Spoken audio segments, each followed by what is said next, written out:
然后马上我们5点钟上完课，6点过就出发，因为这次我要回四川的话，也就是到青城山写生的话，它是将近1000公里啊，将近1000公里的话，我就必须得早点出发，然后第二天到青城山，到第二天下午到了青城山哈，然后马不停蹄的这个就写生啊，包括了解各种这个情况啊这些哈，比如青城山的一些典故，青城山的一些故事以便于我们在画的时候呢，能够更好的去诠释青城山的一些特点。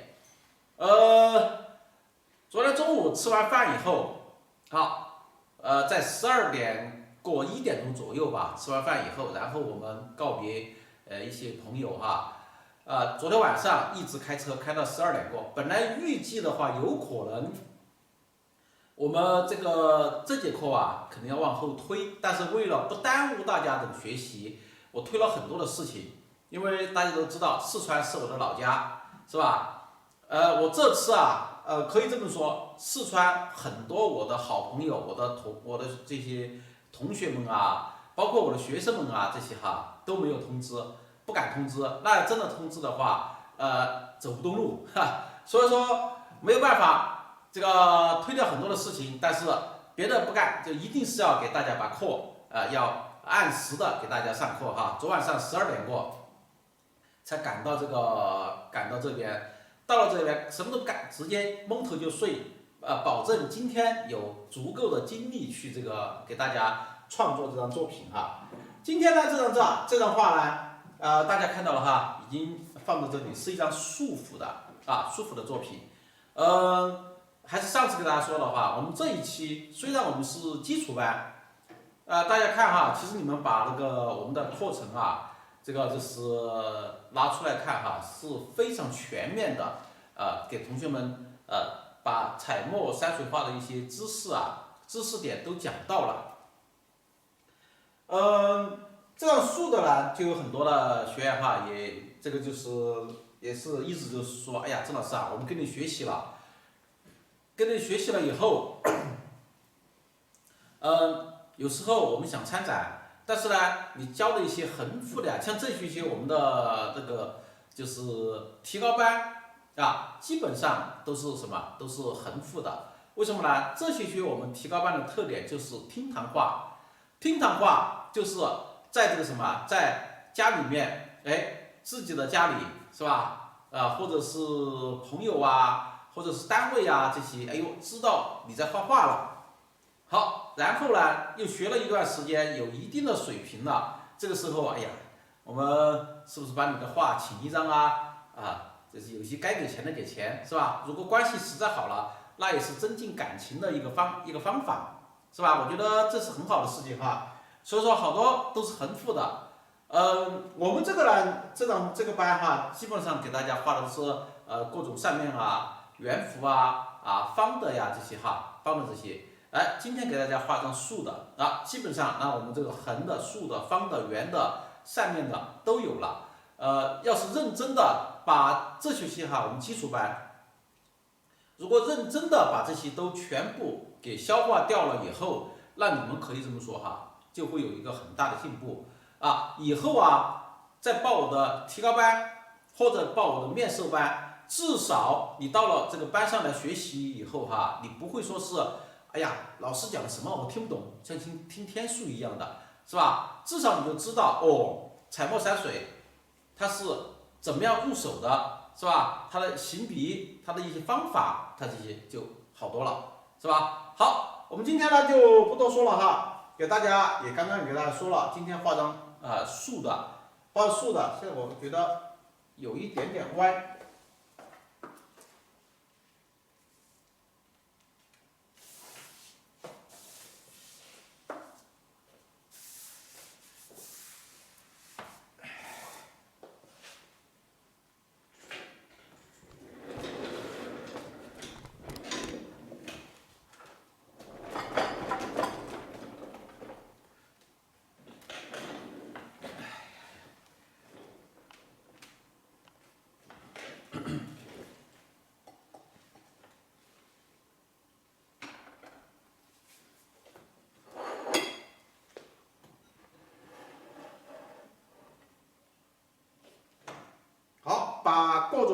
准备工作都准备好了以后，这个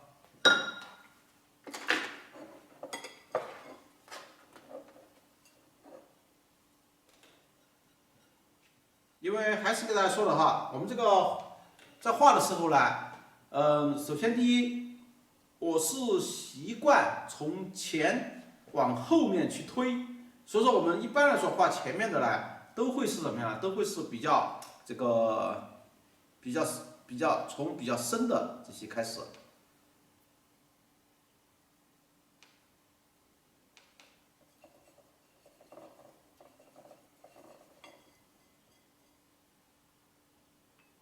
来，我们首先蘸上比较饱满的这些。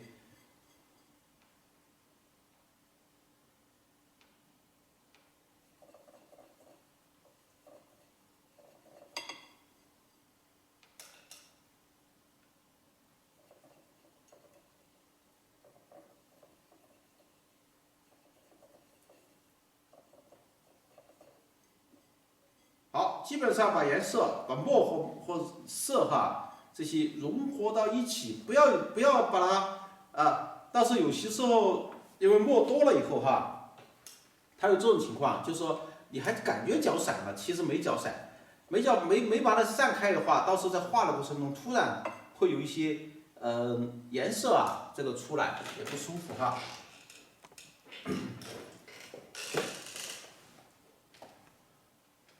我们今天画的这张树的大家看哈，我也是在这个大概的勾了一下，哈，在勾的过程中，大家看我要勾这里面哈，基本上就是一个外框，而且这个外框的形状是大概的一个形状，它最终是不是就画成这种形状呢？这个根据我们画面的需要，你比如说我们现在就先画这里先画这里，在画的过程中，这块石头它是怎么样呢？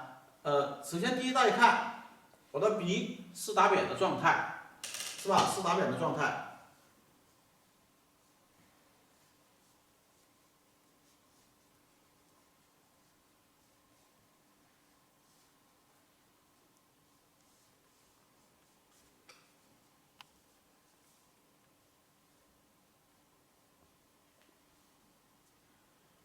在画的时候，像这些都是起笔都是怎么样呢？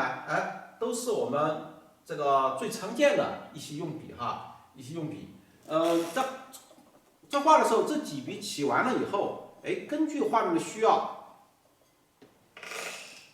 你比如说，我可以去添加一些元素，利用局部的笔好，你看，利用局部的笔好画出一些线条。这个线条行笔是非常慢的，它又非常细，但是很有这个劲道很有劲道。所以说我们在画的过程中有时候要注意，就是基本上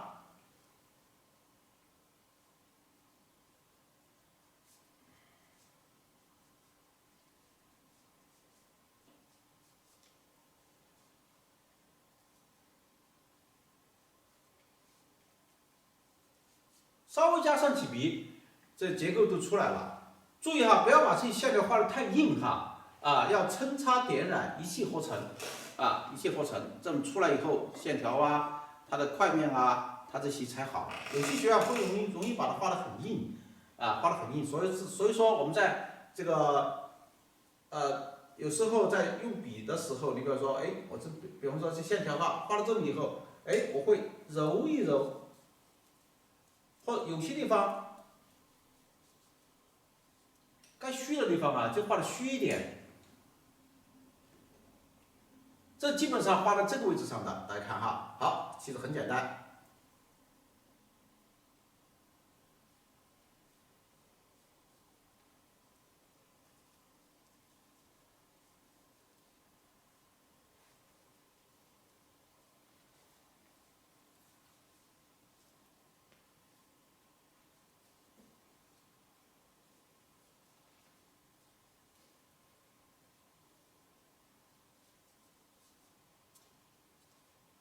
上面把它处理一下。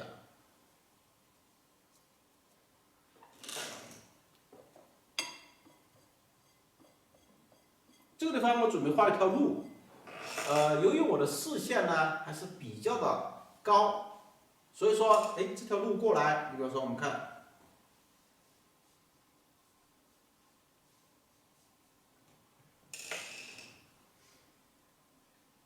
我上次给大家说了哈，上次画路的时候给大家说了，但凡我这里要画路的时候，然后路它肯定是以线条为主，是吧？肯定是以线条为主。那我这个地方呢，就这一块这个里面，哎，就要注意，我就是以什么为主了？像你看，我这里是以线条为主。如果我们在这里要画路，这里还是以线条为主，还是把它画的这么清晰的话，那路的线条和山石的线条就会怎么样呢？就会重叠，就不舒服。然后我一直跟大家说哈，我的画面特别讲究的就是什么点线面的组合，像这个就是，哎，这里是线，是吧？这里也是线，两个线在一起的话，这就不好看。所以说，哎，这个地方就以什么？就以虚。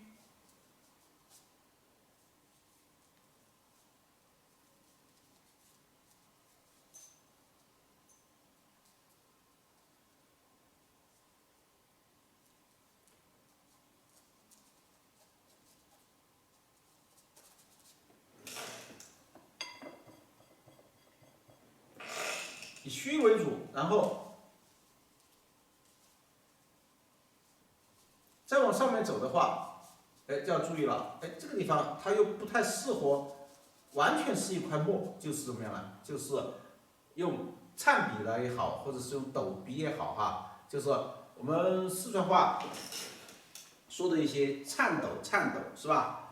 啊，但是用普通话翻译出来肯定有点儿不是太这么标准哈。啊，好，我们现在把这个画好以后，现在我只是画了这下面这一块哈，还要把上面这一块，还要把它给延伸出来。在延伸出来以后，这个时候就要注意什么？就是我这些线条，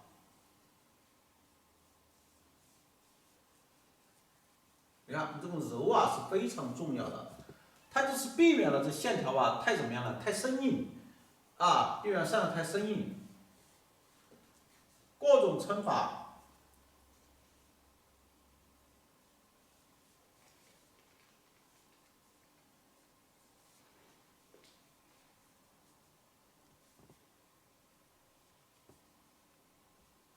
局部的笔好，画出一些线条出来。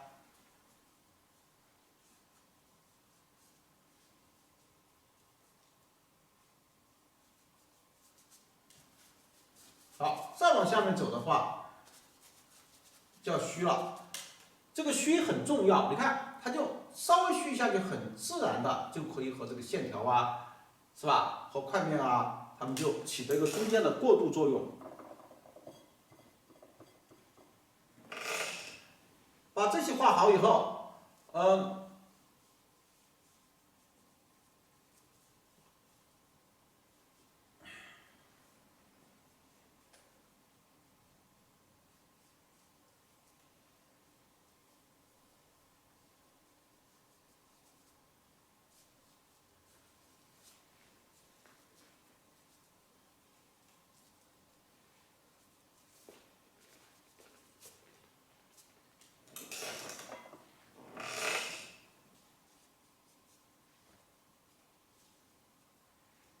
逐步就要开始过渡虚。这个虚的时候呢，要注意，也是一定要注意它的一个渐变啊，它的一个渐变，不然这画着画着以后哈，突然这里很多线条，突然这就是一块死墨，这就不好看哈。你看我们在画的时候，哎，我们这个线条，哎，感觉好像又有线条，是吧？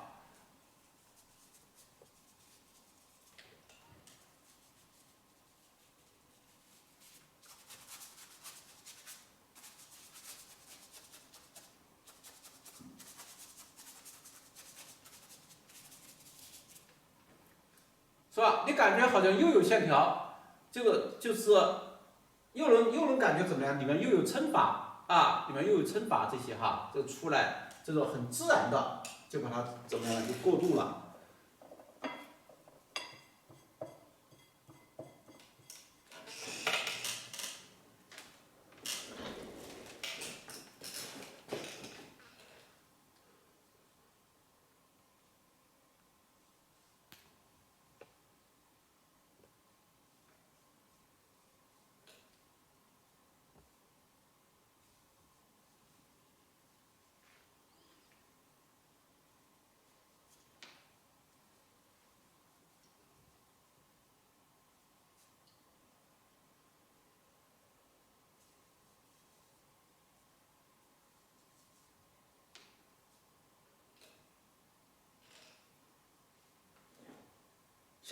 大家肯定看我自己线条这些哈，哎，有些地方还有点散，没关系，一会儿我们可以用什么？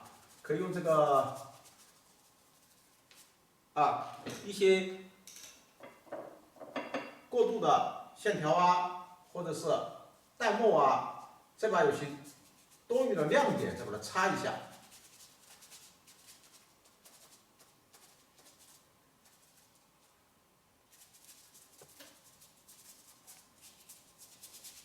是吧？多余的亮点擦一下，好吧？把它擦得很干，擦干了以后，这个时候我们笔尖上就蘸点这个蘸点颜色，感觉哎上面还有一点点这个墨色还比较多，我们在旁边把它擦干。好，这个时候大家看我的笔是非常的干了，是吧？已经完全都散开了。这个好，像有时候有些学员就在这种情况下，在笔尖上蘸一点点墨，他去画，那肯定就那个啥呢？就因为笔肚子上也没有水了。如果只在笔尖上蘸点墨的话，一画就散开，因为笔肚子上也没水的话，它就不舒服了哈。好，还不舒服。所以说我们这个时候，你看笔尖。蘸点水，洗一下笔尖。它这个时候大家看，哎，笔根是有墨色的，笔尖是这个的哈。我们可以蘸点山绿、藤黄，是吧？这个太极蓝。因为这张画呢，我们上次那张横的画，这个是。画的是什么呀？是冷色调的这个山了哈。我们这次就有可能去画暖色调的，所以说我在下面呢，是冷色调中间偏暖一点，我这里就加一点什么珠标加点珠标。好，这个时候我们看，一笔下来。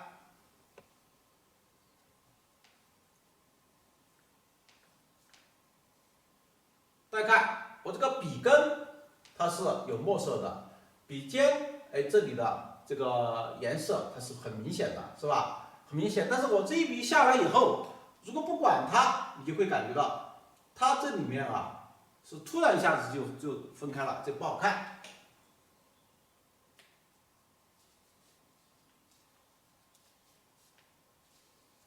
说将就笔肚子，把它。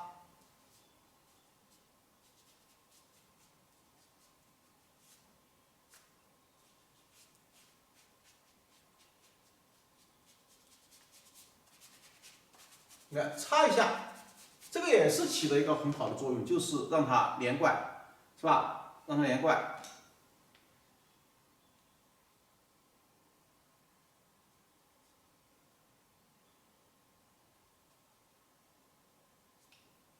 好，这个时候将就这个笔，把有些你觉得不是太好的亮点，可以通过这个去把它过渡一下。有可能的话，有些地方大家也看到了，我都是干画的，是吧？干画的。如果是你控制水分控制的不好的话，就有个什么问题呢？就会让这些该亮的地方该亮的地方让它怎么样呢？化开。所以说这里的水分一定要控制的非常好，恰到好处。你要是控制的不好的话，它就容易让这线条化开。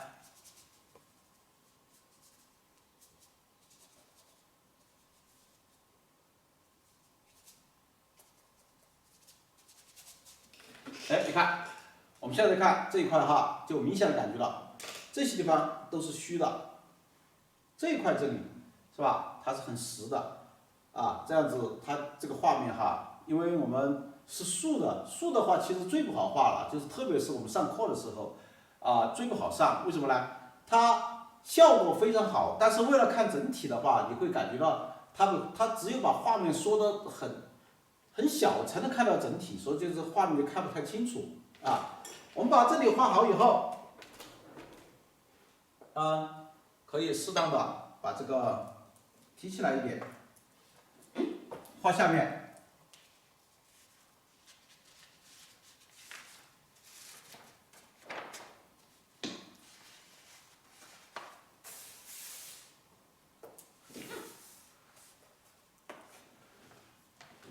还是说了，画画呢特别讲究的是什么？就是它的那个特别讲究啊，就是它的一个角度。你如果是我们在画的过程中啊，它角度太低，自己呢又坐着哈，这个手在下面，它是没有办法去画出一些你想要的一些效果啊。有些它就只有坐在地上啊，只有坐在地上或怎么样来画哈，这个时候就不是太好。我们要坐到凳子上的话，人上课还是要有点他没有能够想办法能坐下是最好。因为我为什么我不站着画呢？站着画呢，它会容易，因为画着画着还会容易通过我的头啊，我的这些会把这个画面挡住。我只有坐着，然后我人往后靠，你看我人往后靠。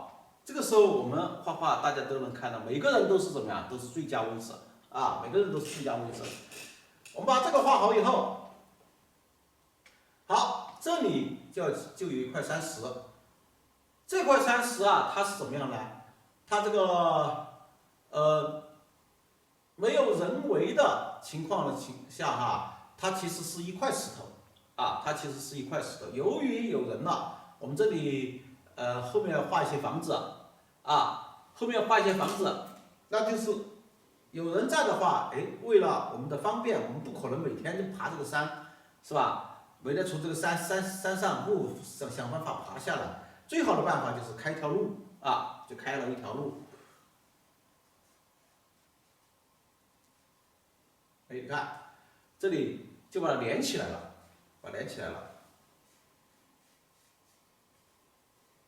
我刚刚说了嘛，刚刚我们只是就是说把这个位置暂时定下来，有时候啊不一定你看我们这个山本来开始我画的是这样子的，但是我画了这一块以后啊，我会根据画面的需要去看，这一块好像我这里有起来了，对，如果再起来一块，是不是它雷同了？所以说我们怎么办呢？我们就把它。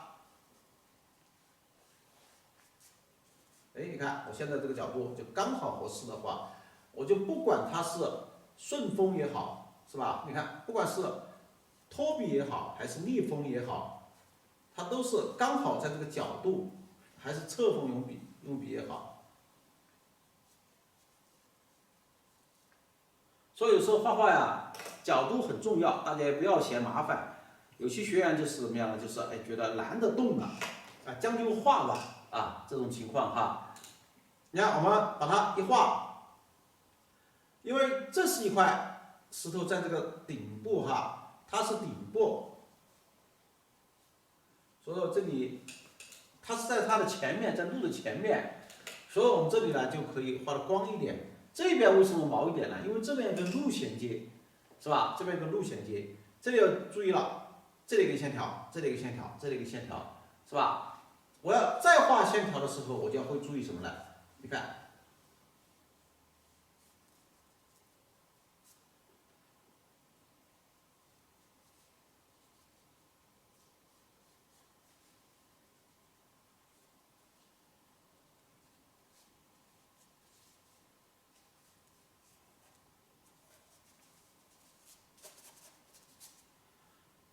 你看我们这山石啊，它这种线条与线条之间的关系啊，是特别讲究的。等你画完了以后，你会感觉到它们互相交错，是吧？它们互相交错，它们有变化它们有变化。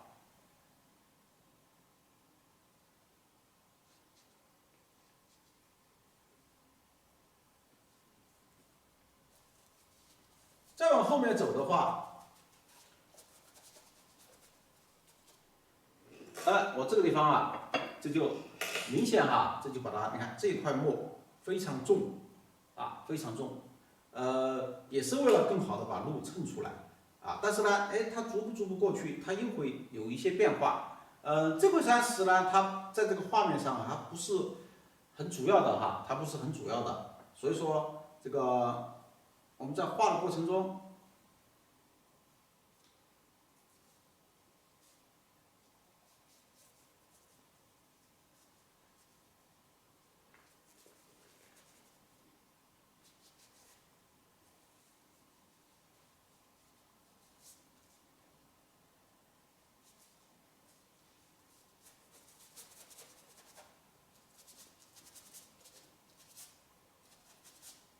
你看，把它突出来，这里本来画的很好的，但是要突出它的话，就会把它压一下。我们有时候要学会牺牲，就是说我们同样两块山石，是吧？同样两块山石，如果你觉得，哎，这块山石画的很好，但是呢，这一块叶也画的很好，那画面上你一山不容二虎，是吧？那你两个都画的很好，两个都是很突出的话。他们画面他就会抢，说干脆这个时候牺牲一边，来衬托另外一边。这个生活中很多都会有这个遭遇哈，学会接受就可以了。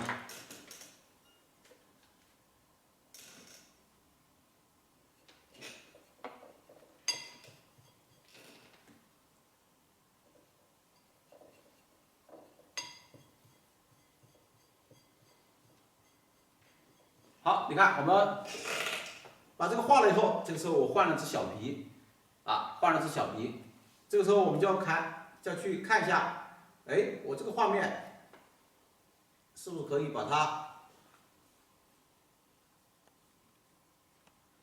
连一下，是吧？把它连一下。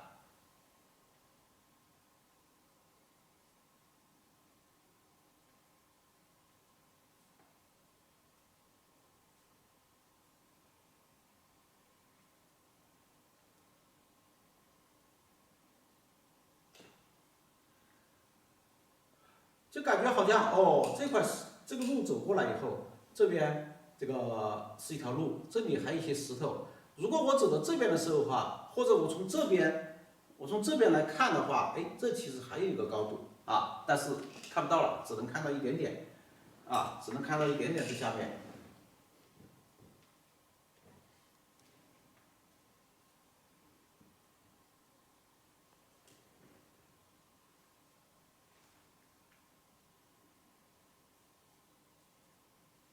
我们把这条路画出来，在画这条路的时候，当然也有可能，哎，这家人这个地方很有钱，他把这个路修得非常的这个规矩方方正正的楼梯一步一步上去，是吧？但是我们在画的时候呢，我还是喜欢画这些比较原生态的。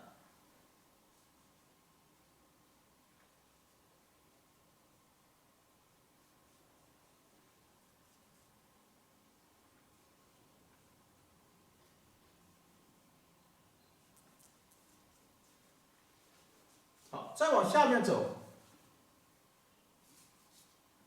就会怎么样呢？就会很虚就会很虚这里也不要突然一下都是这么这个哎，这些路它说不定还是一块块的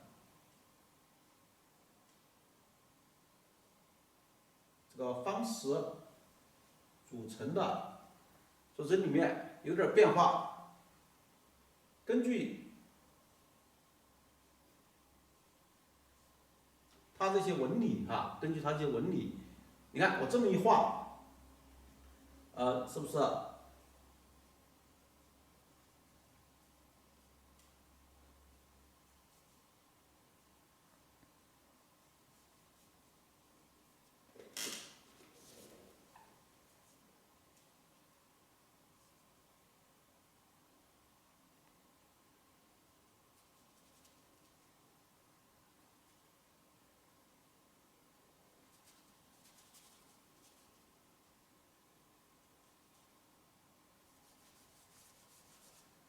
这个要想办法把它虚上来，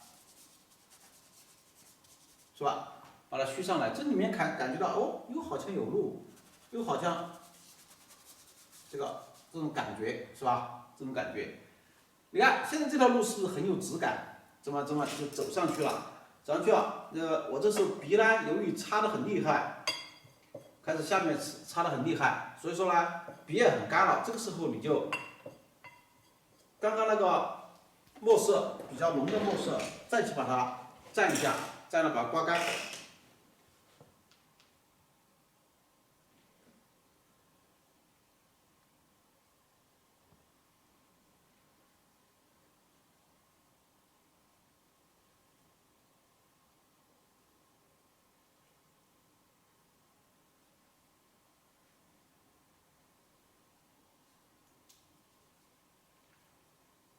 大家看我在画的时候哈，这个笔呀都是把它调得很毛，调得很毛，它这样子可以画出什么样来？这些不规则的一些线条出来。好，越往后面走的话哈，越这个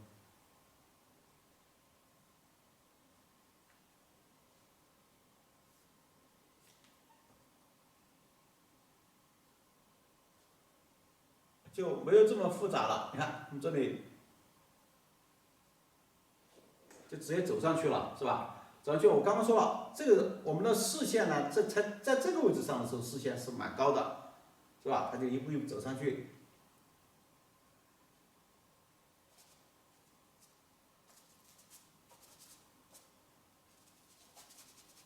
把有些不必要的亮点再擦一下，到时候还可以点台、画草，是吧？把它一解决，这样我们都可以现在把台点给它点了，因为最怕就是一会儿画到后面上课，它有时候它跟那个平常画还不一样，有时候画着以后呢，画别的或者时间有点影响了就忘掉了，我们一步一步的就把它处理好。你看，有时候它这个路画完以后，它说不定因为这边基本上是怎么样呢？基本上是跟它衔接的，它在前面，所以说它会显得衔接的时候有点毛。那我们这个时候就要想办法，比方说我们在觉得很生硬的地方你就只需要点上2点。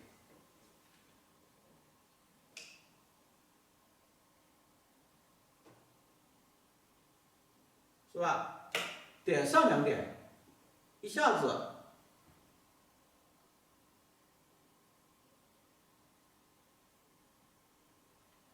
它这里就协调了，就协调了。最后看一下，好，基本上这一块就非常的这个，你看，基本上给它就是很好的就把它衔接起来了，衔接起来了。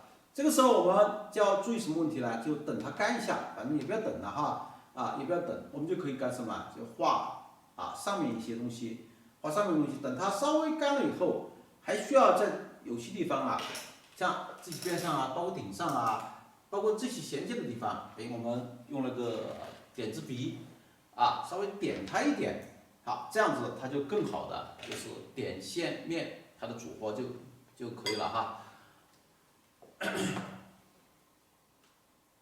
我们把这里画好以后，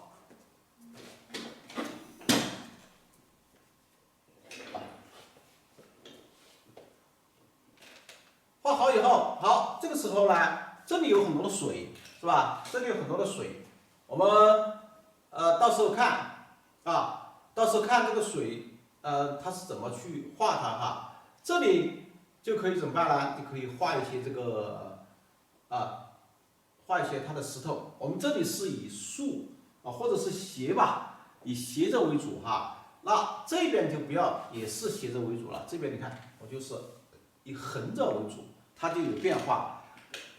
但是有变化就要注意了。比方说我这个地方，我们这里还可以这里上去。这里不管它了，我这里给它点一点。好，我们这里调点墨色。我们换一支点字笔，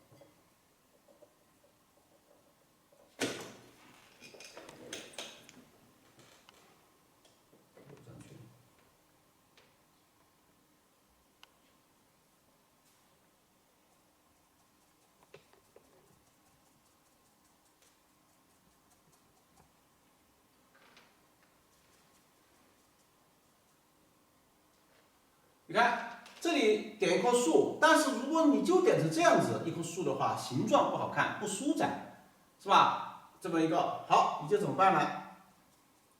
我们先点下面的时候哈，点的比较深，是吧？下面点的比较深，然后往上点，这个时候就越点越注意。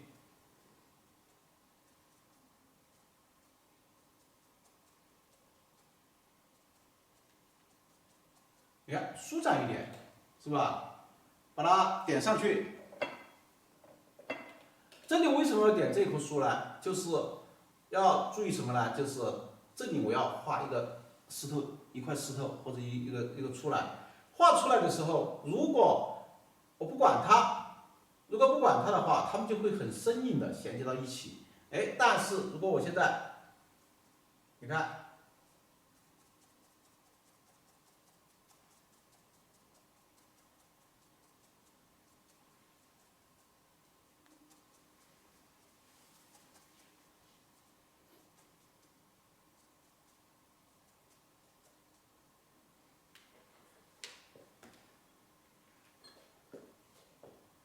先画两个这个树出来，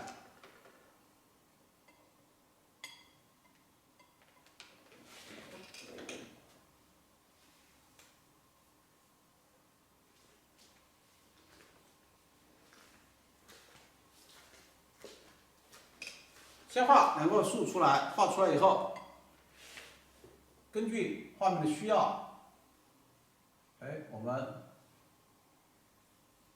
这里面的数字的调整。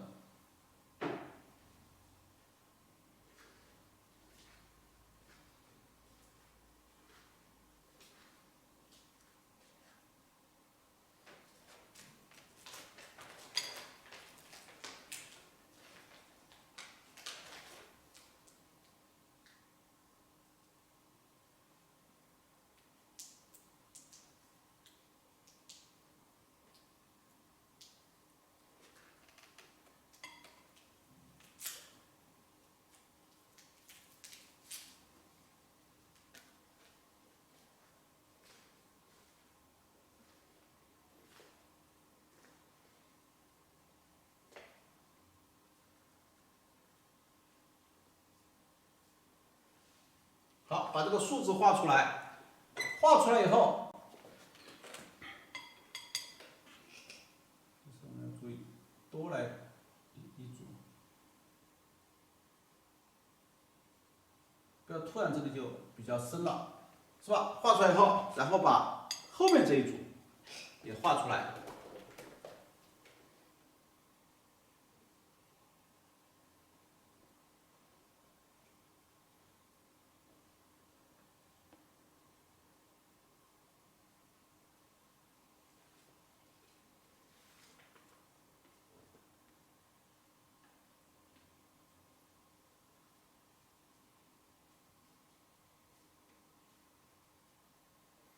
你看我现在画了以后哈，你会觉得，哎，这个树并不好看，或者并不怎么样哈。其实是因为怎么样呢？我们点字笔太大，连我这里都不敢点了，是吧？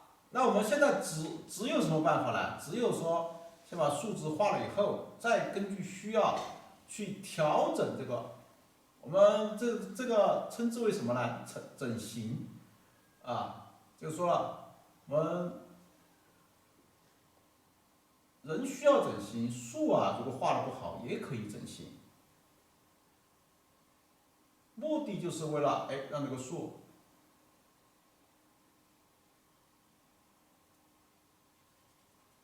像这个边缘，这个鼻头比较小，它就好办。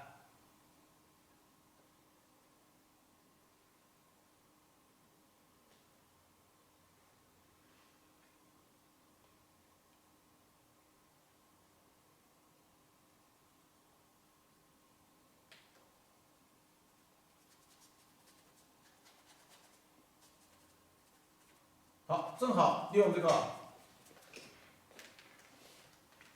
30，你看，我们通过这两棵树的话哈，通过这两棵树，它的深度啊，它很好的现在把它和30就衔接了。就衔接好。你看，把这个30现在称出来，这个30是特别的亮，是吧？然后呢，它一方面它把这个衔接好了以后，另外一方面呢，它又更好的去把这块30，你看，我们马上一画哈，这里调点颜色。这个时候我们呢就不要拿大笔了，拿一支这个中式欢，也不要去在这里面调了，因为这里面全是胶墨。我们中式欢这里也是多喝点水。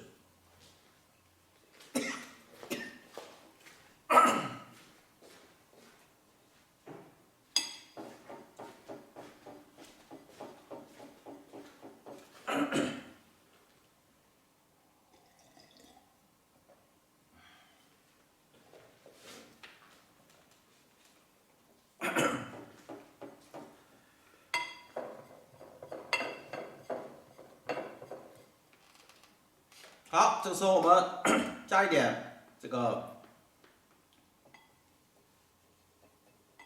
太极南、藤黄、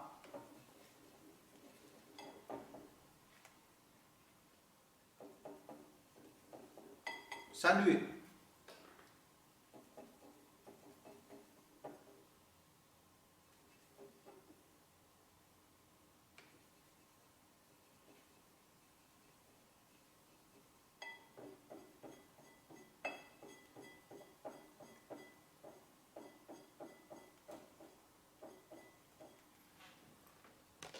这个呢就色墨呢就比较多一点，好，比较多一点，我们就干什么呢？把这个石头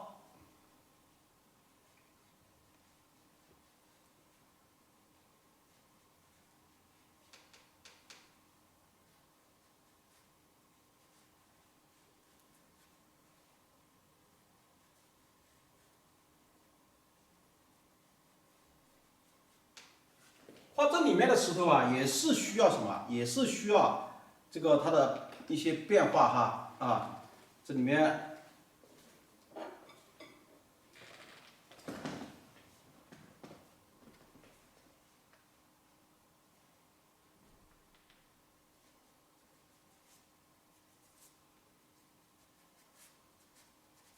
哎，你看我们把这个块面，这个把它画的比较整体一点。为什么要把这里画的比较整体一点呢？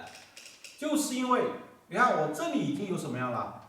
已经有这个点和线了，是吧？擦这里的面。如果是我们这里又是点又是线，本来就已经很舒服了。这个时候我这里还是点还是线在这里去弄的话，那他们就互相打架，哪怕你画的再好，就会让它乱。所以这是我一直强调哈，我的画面特别讲究的是吧，点线面的组合。这里我们看，你看我这里就基本上就是一块面，通过它的这个整体的，其实它并不深啊，它并不深，但是它比这个墨色那浅了很多了。但是为什么它还是能够把它衬出来呢？因为它是一块面，是吧？因为它是一块面。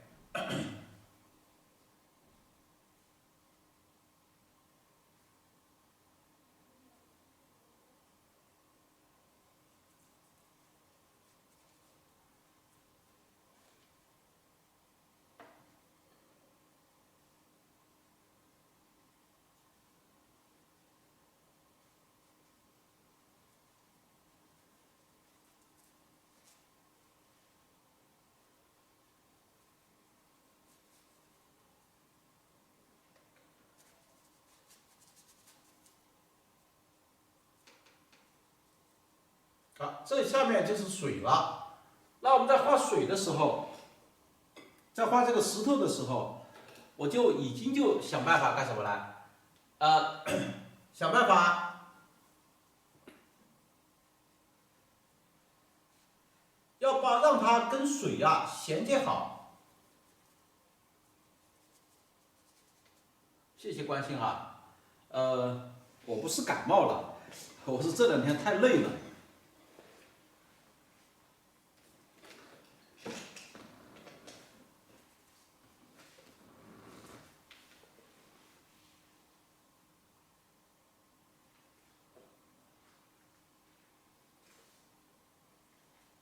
我们这里就要调整一些落差，根据这样子为后面的呀做一些文章。啊，这个落差有多长？你比如说我画了多长，那到时候这个石头就画多长，就根据我自己的一些这个在画的过程中，好，然后下面这些是吧？那它就是跟水衔接的跟水衔接的一些东西，一定是要注意到。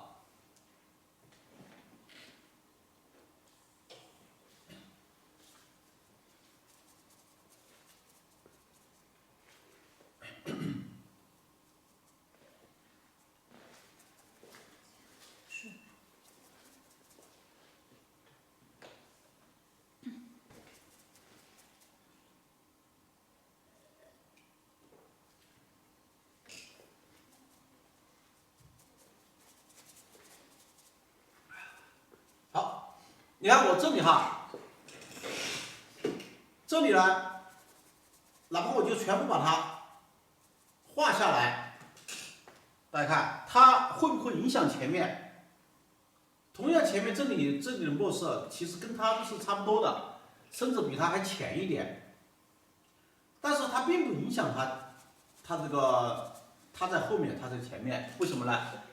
这就是我们常说的，你实我就虚啊，我这里把这块面画的比较实，这里它虽然颜色比后面的这个颜色哈还深一点，但是由于它是虚的，是点这种点子的形状哈，所以说它照应在前面。到时候画了以后哈，我不光是这里是挡住它，我说不定这个地方再出一点这个树枝是吧？这里可能下面有点不平，这里有一条线我们都可以想办法把它处理了再出点树枝，在上面点点点这些一下子就会让这个画面它前后层次这就出来了，是吧？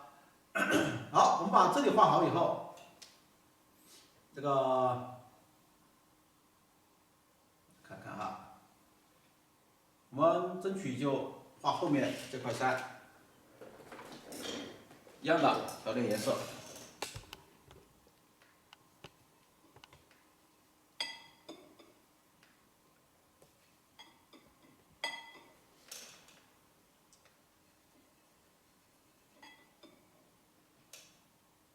这个橙黄、山绿、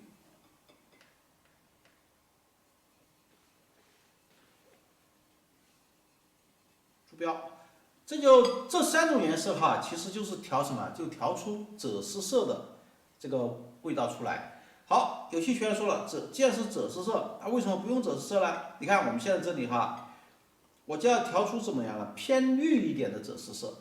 就是我们同样是赭石色，但是我的山绿或者之前的太极蓝比较多一点它就偏绿一点。但是我们说的，哎呀，我要偏红一点的，那我朱标多一点；我要偏黄一点的话，那我藤黄多一点。所以说我们用这几种颜色来调的话，哪一种颜色稍微多一点，哪一种颜色呀，它就会占强一点，是吧？就会占强一点。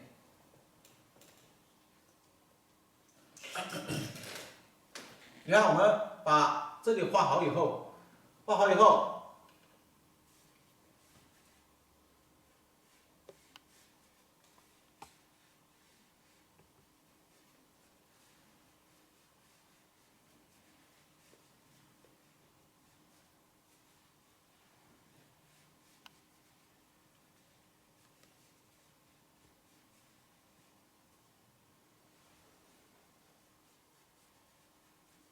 一样的哈，这个过来以后，你看我这边就画的比较细致一点，为什么呢？这边靠近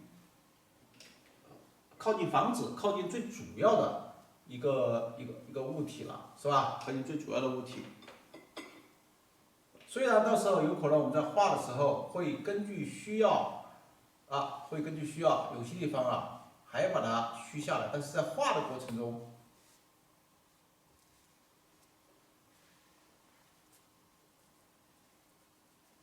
你比如说我们画到这里就开始虚，好，这里有个落差，是吧？然后我就不要在它的对面这里又再来一个喇叭口一样的，那就不好看。所以说我在安排落差的话，会在它远一点、斜一点的地方，让它们两个有一个形状。这个构图在画的时候一定是要注意就是我们出去写生，比方说这次我们在青城山写生，它有很多的水很多的小溪这些后山这些那这里面的石头基本上肯定是地震那次把很多的石头震下来了，在这里把河道这该挡都挡住了，有好多的水都是从那种石头的缝隙流出来的，是吧？那我们在画的时候，你如果是这样子的话，你不好看。那有时候你就该去掉的一些地方，你比如说有时候该去掉的一些大石头它不好看的，那你就去掉不要去怕它。哎呀，它这个生活中现实是这样子的，我就一定是要照着它画。那如果是这样子的话，那你这个画画就是还差点悟性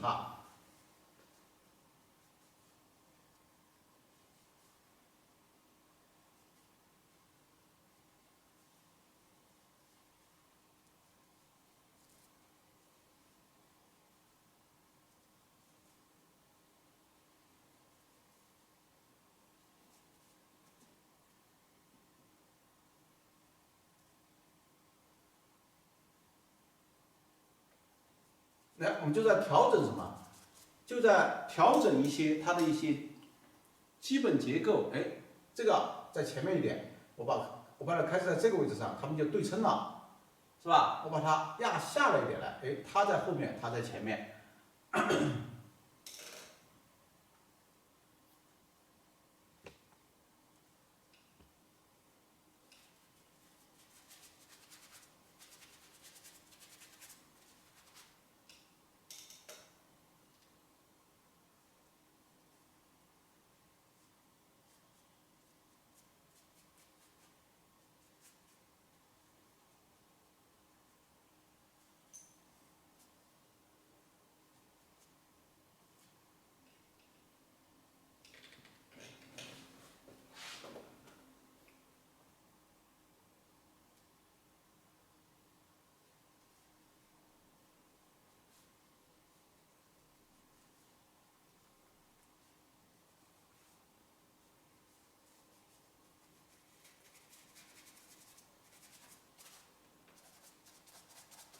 把靠近水的地方都让它怎么样来都让它这个毛一点都让毛一点。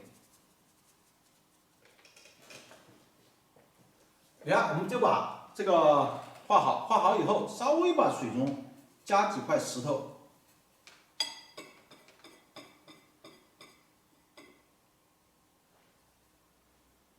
将就这个两边的山石是什么墨色？那中间的石头呢，也差不多是什么墨色？所以说将就开始画这个水的这个这有可能到时候我会在这些地方加一些这个树，把它挡一挡。你比方说，我们现在就说了这一块。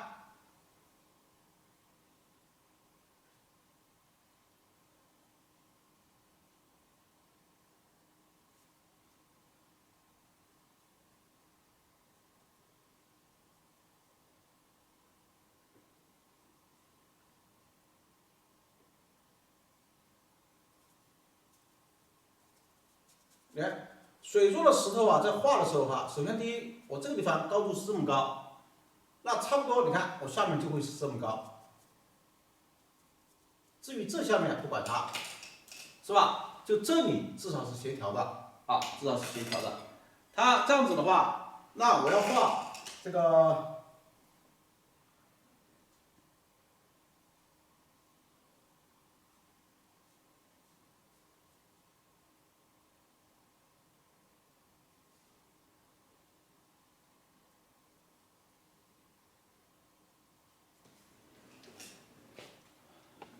水的时候，哎，这里面我这就好控制它啊。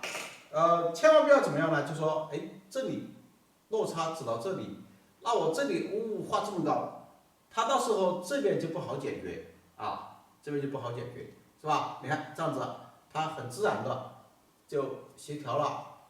至于这边是什么情况，根据需要啊，至于这边啊，根据需要，到时候有可能这里画石头，有可能这里画树挡啊，都可以。然后把这块画了以后，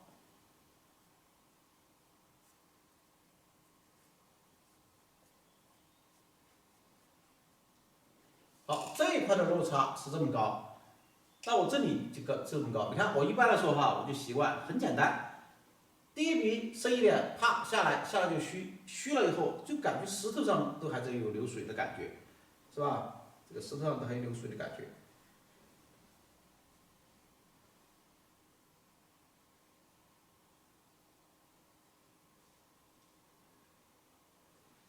这里画了以后，明显哎，这个地方它就把那个空间就给它留出来了。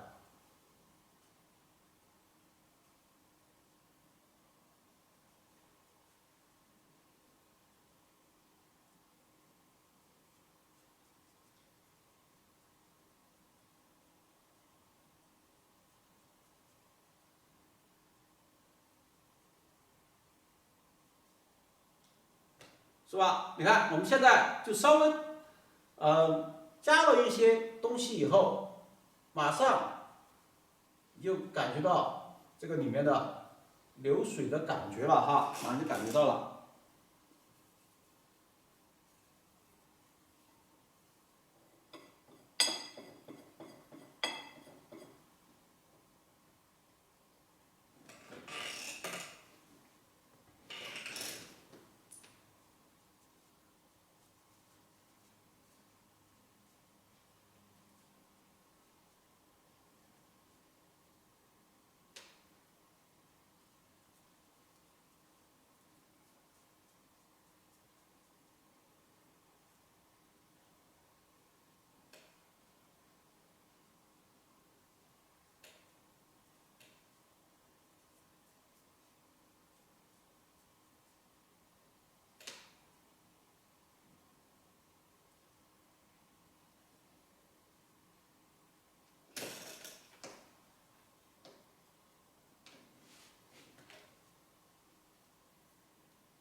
大大小小的石头，现在看它呢，肯定还有点乱。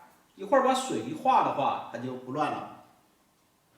好，基本上大家看我们这里啊，这个就这一块的石头的这个水基本就出来了。当然还有下面还有大面积的哈，这个根据情况，到时候我再去调整。本来想画完，但是还上面太多了，我们还是先休息一下。先休息啊，根据这个需要哈，到时候我们一会儿再想办法再去那个哈。我们休息一下哈，我也喝点水。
画树那个皮上的水分啊这些不要太多。我刚刚为什么没有直接就先画呢？还是想等它稍微干一点以后，再根据需要。你比如说我们这里，我看可以，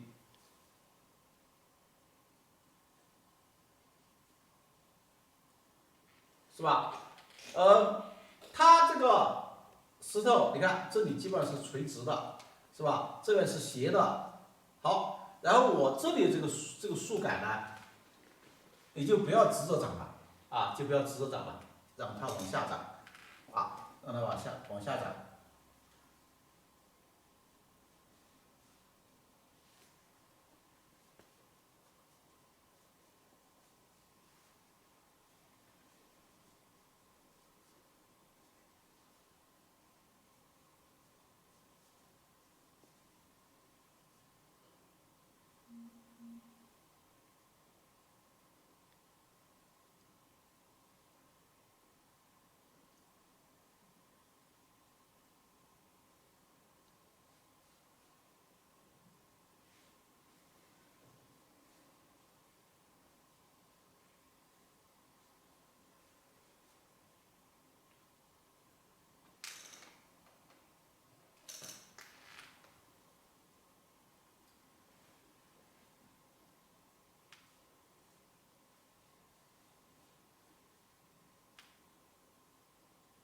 即便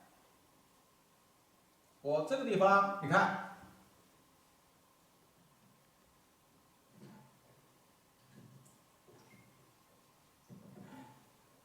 可能大家一看，哎，它这个看不太清楚，其实看得非常清楚，看得非常清楚。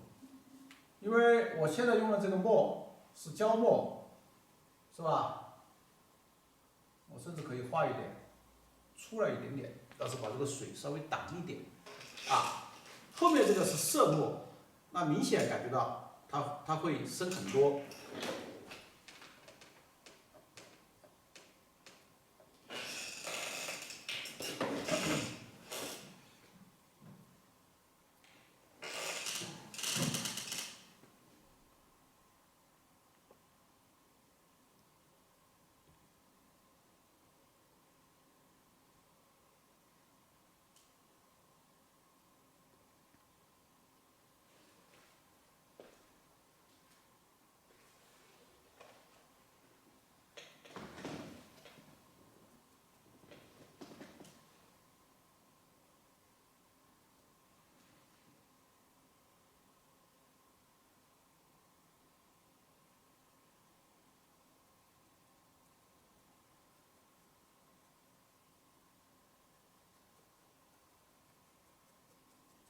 用这个点字笔，用这个就是中式欢笔，点这个树叶点出横状的点子。好，我刚刚说了你看为什么我要把这里把它出来一点呢？如果是我只点到这个位置上，你比方说，你看。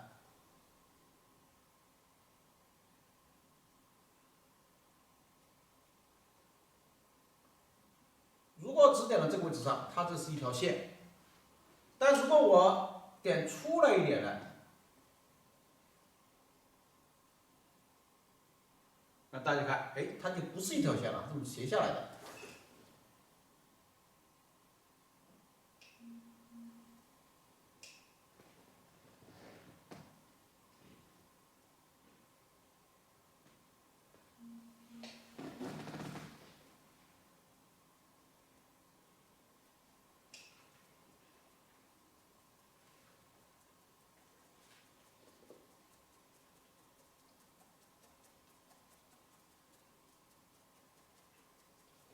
是吧？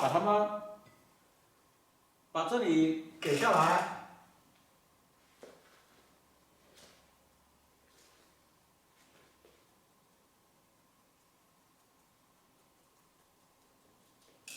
好，大家再看它这个就很好的去跟它们两个就连接到一起去了，然后下面还有这么大这些空间的话，我们就可以直接用这个点字笔也好，或者用什么也好，稍微这里点一点这些点一点这杂数哈，把它点点这些杂数些，用点字笔，比方我们现在就可以用点字笔。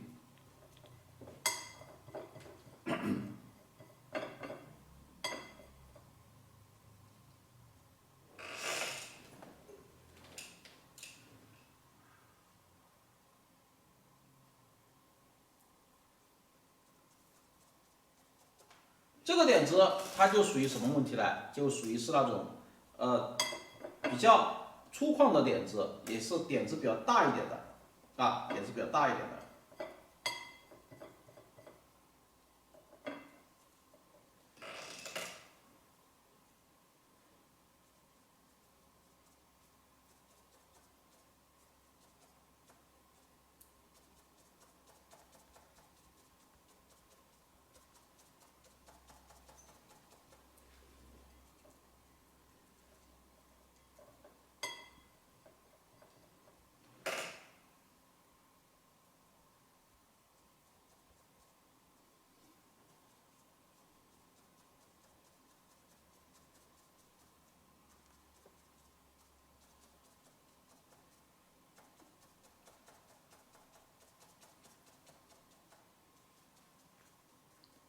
后面30后面的可以点的稍微虚一点，倒是在做色的时候稍微虚一点。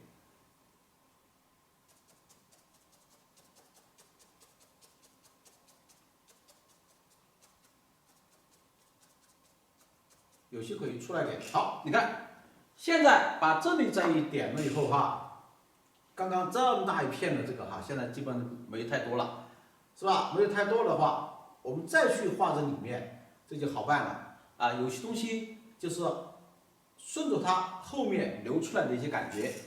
好，这里我们就再调点颜色。刚刚这个笔用了很深的墨，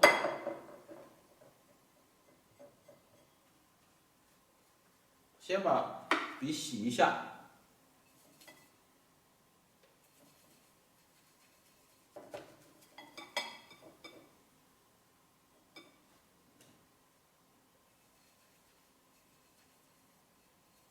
鼠标藤黄、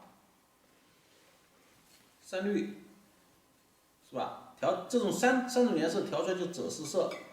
好，这个时候根据画面的需要，可以适当的在这里面加一点墨进来，加点墨进来，不要加多了，这个要它还是以色墨为主还是以色墨为主。刮笔刮干。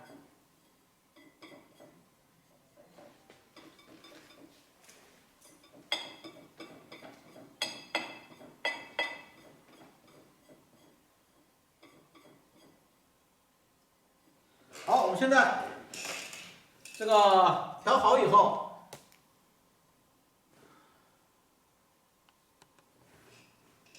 分析一下这个怎么办？一会儿这里面还要画一些这个小的树枝要不这里会感觉少了点骨架一样的。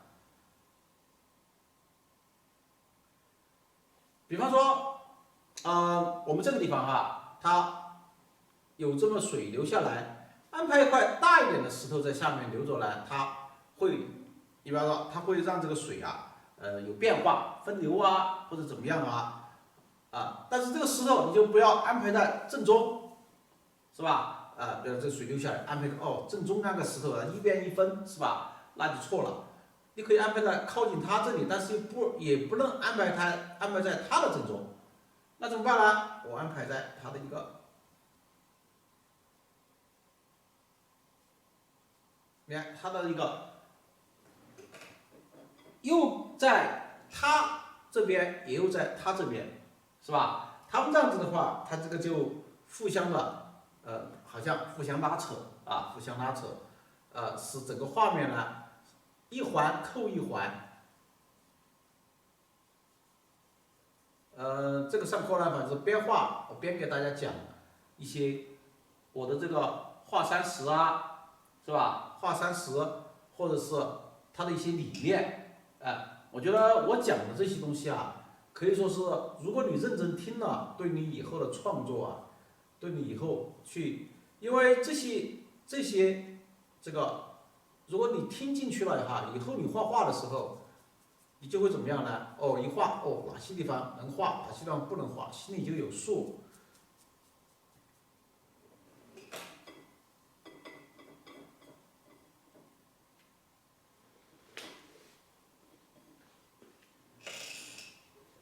你看我这么一画了以后，是不是感觉到它这个石头啊就有看头了？好，你比方首先这块石头把它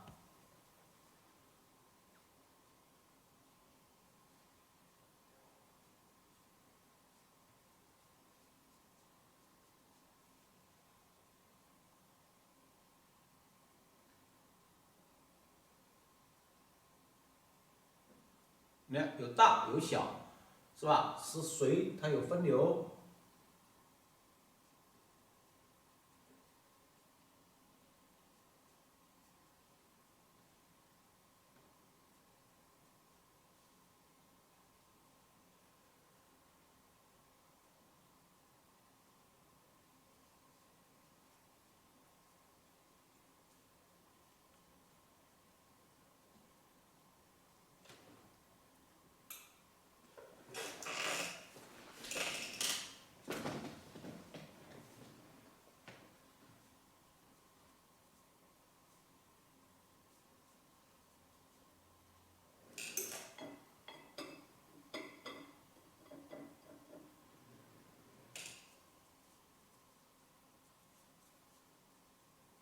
干脆是这样子，因为这个它比较这个下面哈比较长，干脆我把它拉长一点，边画边在这个去分析哈，把这边拉长一点，你看它这个就有变化了。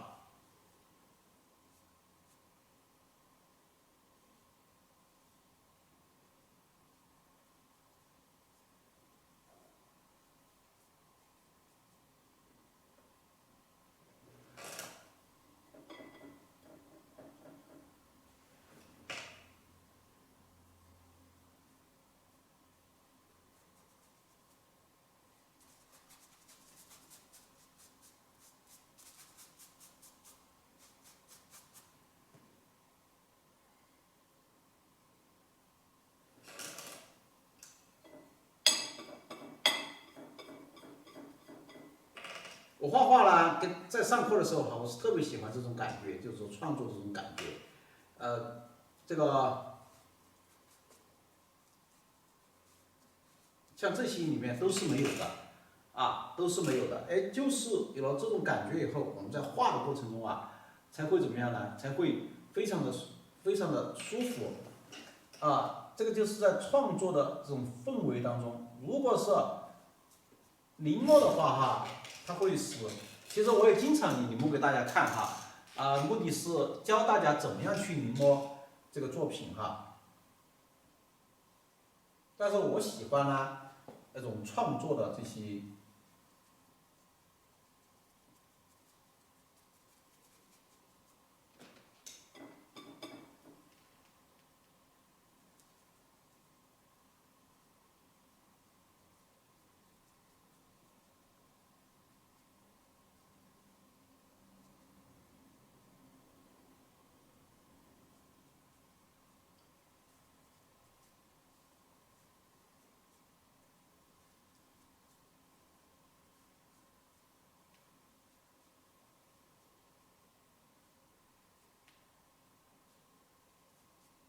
好，至于下面我们说不定就把它这个虚开了，这样虚开了。等它稍微的干一下，我们找支小笔，把下面的树枝，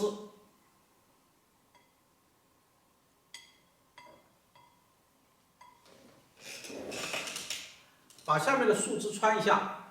大家肯定会觉得，哎，这个树枝怎么一点是吧？点出来，它怎么样？你看我们首先这个树啊，我说不定啊这个树枝我从这里穿，我从这个地方穿了以后。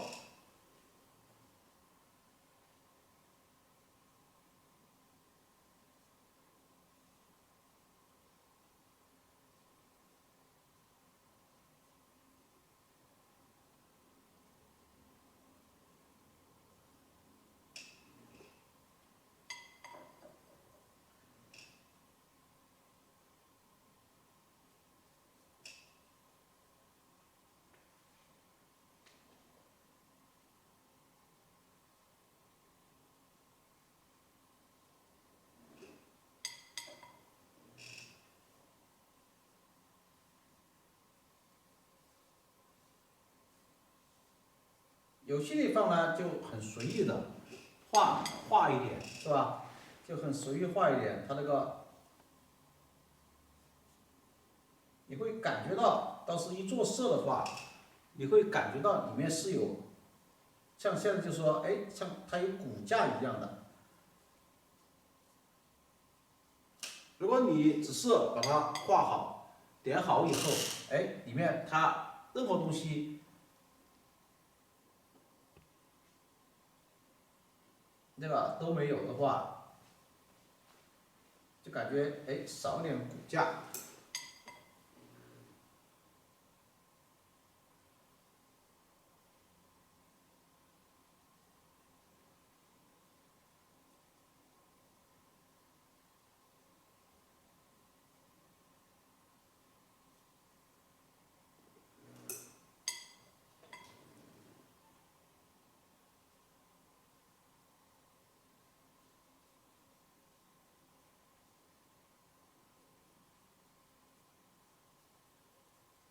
哎，你看后面都很虚，我很多地方该擦的都要擦一下，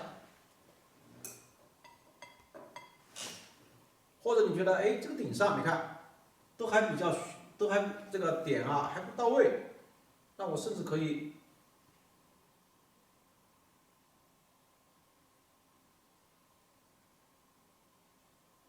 是吧？这点它一下，让它更加的整体或者厚重一点。它这里厚重了，目的是为了干什么呢？目的是为了把这后面的水呀衬得更亮衬得更亮。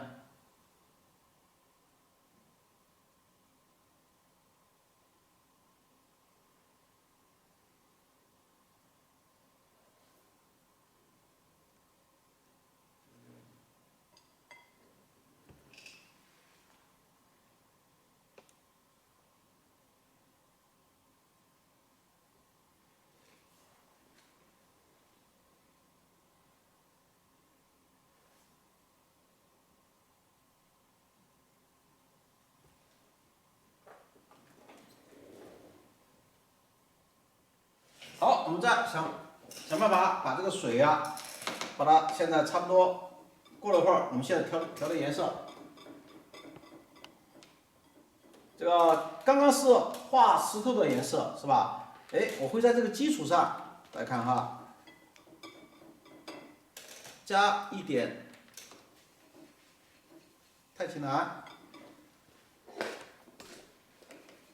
山绿、灯光，加点白色。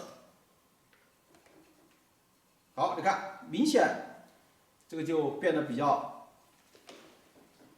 绿一点了，偏绿一点了。这个时候把它调好的东西刮一下，刮得很干。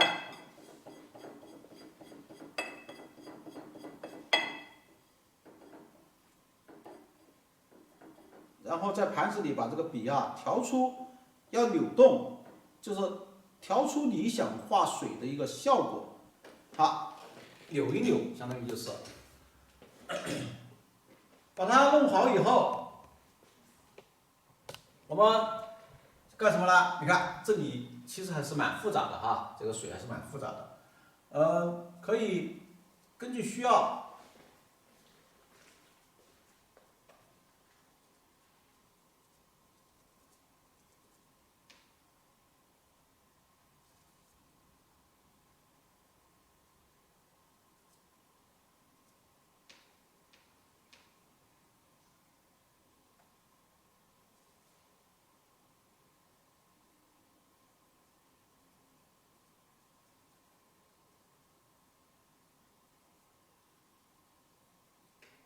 你看用抖动的这个笔，画出水的感觉，在画的时候就要注意了，特别是大的地方它就好画一点哈，细小的地方。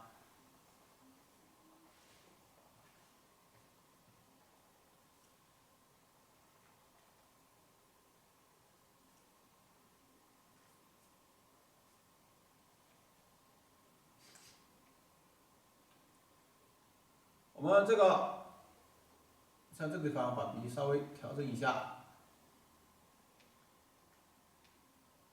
哪怕就是一小点呢，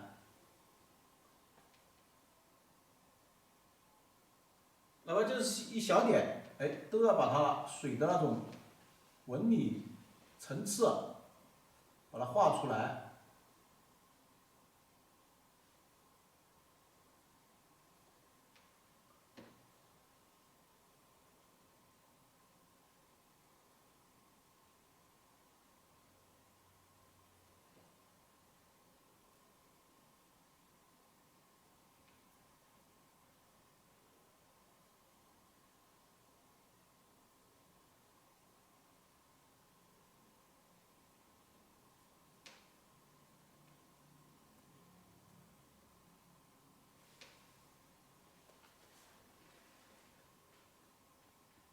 水与水之间的衔接很重要。哎，你看它们两个之间的衔接，我稍微把它处理一下，就感觉哦，这个水冲下来，它会有一定的浪花产生，是吧？一定的浪花产生。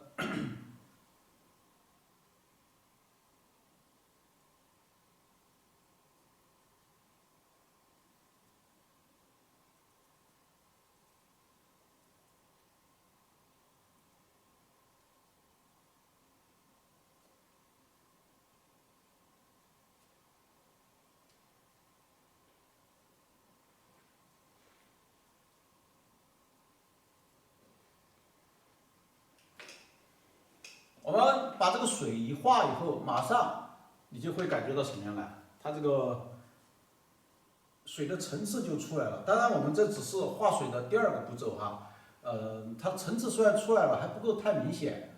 一会儿我们还有第3、第4个步骤，是吧？把它一画以后，你看互相之间的穿插。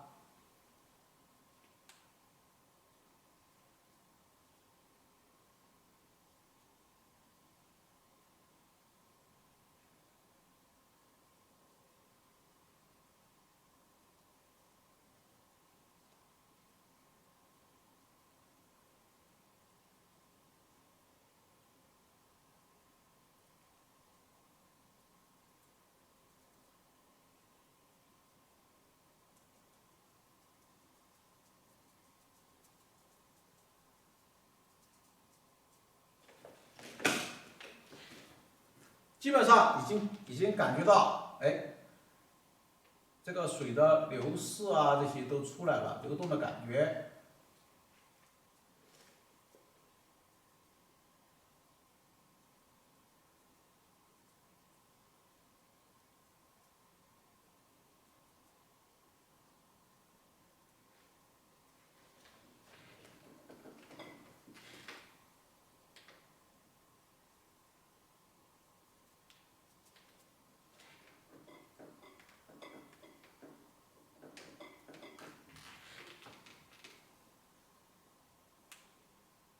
把这里往下流的时候呢，就要注意什么问题呢？这个下面就该虚就虚了。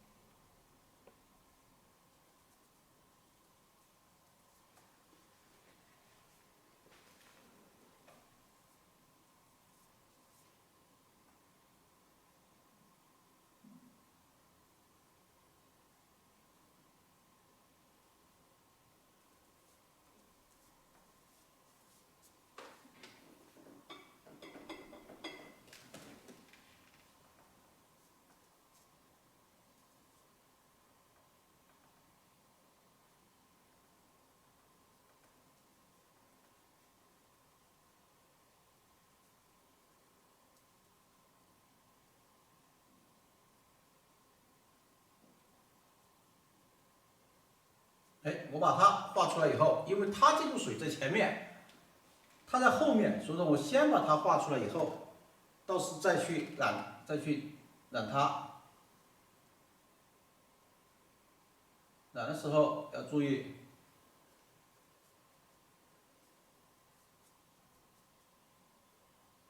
边缘这些不要太光，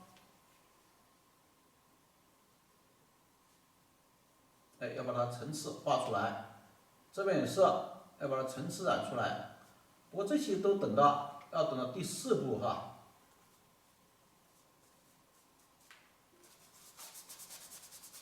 再往下面走的话，哎，你就不管它了，你下面这些啊，像这个，你既能代表是水，也能代表是气，是吧？水气，水气。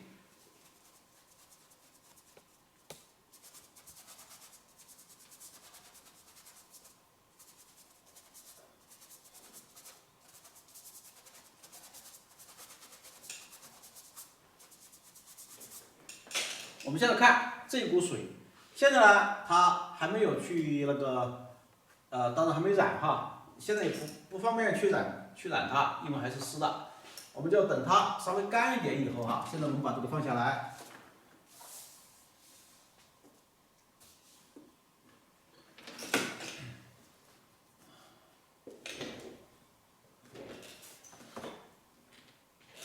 把它放下来以后，哎，我们看它哪个地方还需要加一些东西啊，或者怎么样啊，这些哈，我们就去添加添加出来。我们看看啊，这个地方呢，总的来说，肯定要把它画作桥啊，是吧？这么要过去啊，要过去。我们这里调的颜色，刚刚这个笔全是很深的墨，像江浙这个深的墨。可以适当加点胭脂，胭脂今天还没用。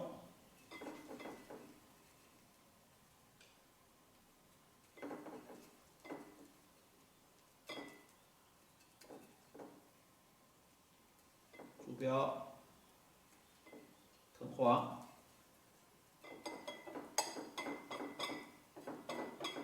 这个墨色比开始那个30和水要深一点哈，这个颜色要稍微深一点，因为我这里要点什么呢？这里是要点这个点树。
哎，一层一层的往后加。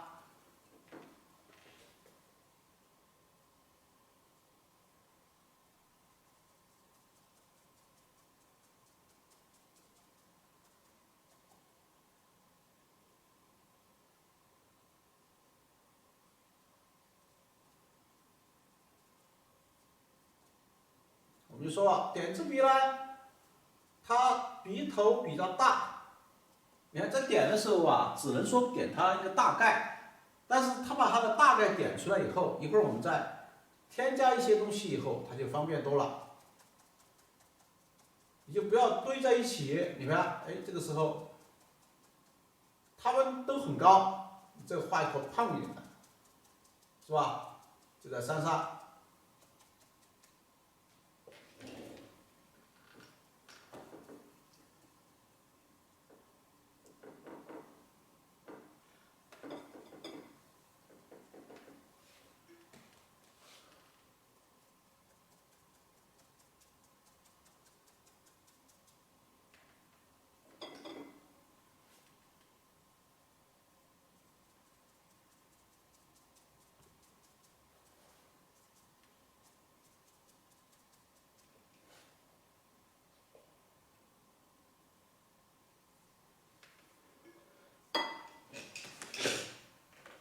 把这些都画好以后，哎，我们就要去干什么呢？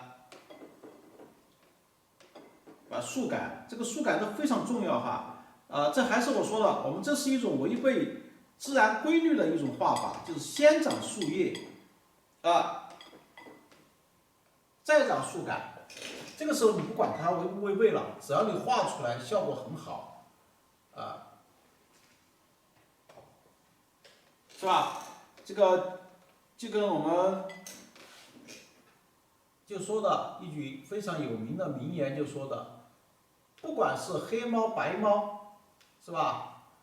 下面大家都知道吗？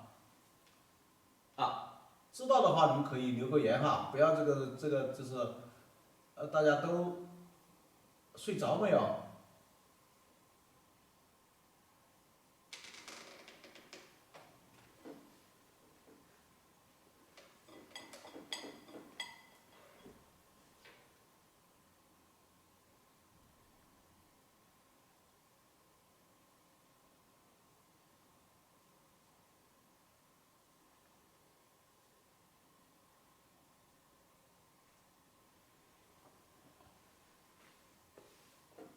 都没睡着啊，看画画。对，不管是黑猫白猫，能够逮住老鼠的就是好猫。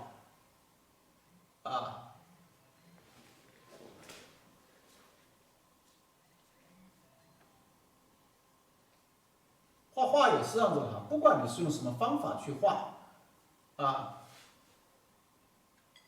你不管是先画树枝也好，还是先画树叶也好，最后你画出来的效果和整个画面协调，哎，很漂亮，是吧？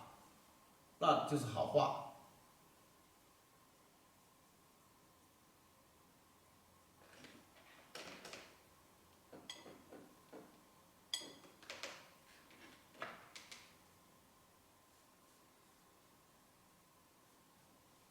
这个网络班呢，它就有这一点，就是说，因为你们都不在下面，不像面授班，面授班这个时候这个每天下午肯定有人想睡觉，肯定也有困的时候，哎，打这么一会儿小盹儿呢也是可以的。但是呢，他都在我们大家的眼皮底下在做这个事，是吧？睡觉的，偷偷玩手机的，都能被我们看得到。但是网络班就没法控制。如果大家发言又不积极，没有发言，就不知道你们在下面干什么。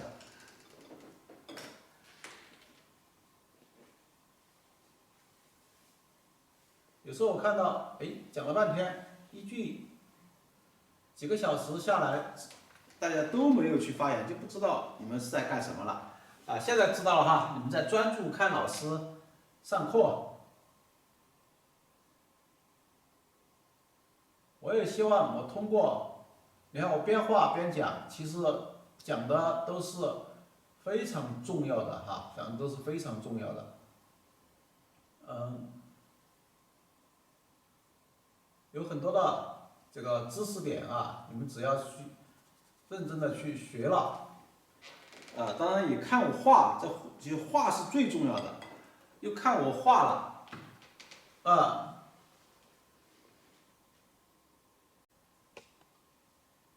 然后在边画，我再边把一些我怎么画的原因讲给大家听，哎，对于你们来说呢，我觉得是个就是学习的最好的一个。有时候你看，其实画画，你就不要把它当成一个非常这个难的一件事情，画画其实是很享受的一件事情。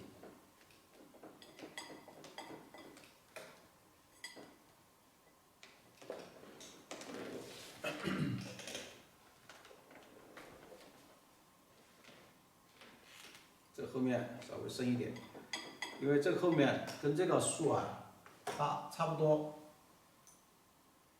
会浅一点，但是也不能浅太多。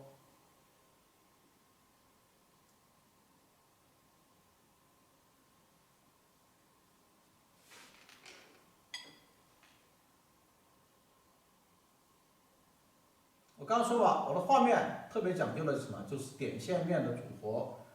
你看，我们现在这里就有很多的点子，首先是很多的点子，好，然后我现在画的都是线，是吧？现在画的都是线。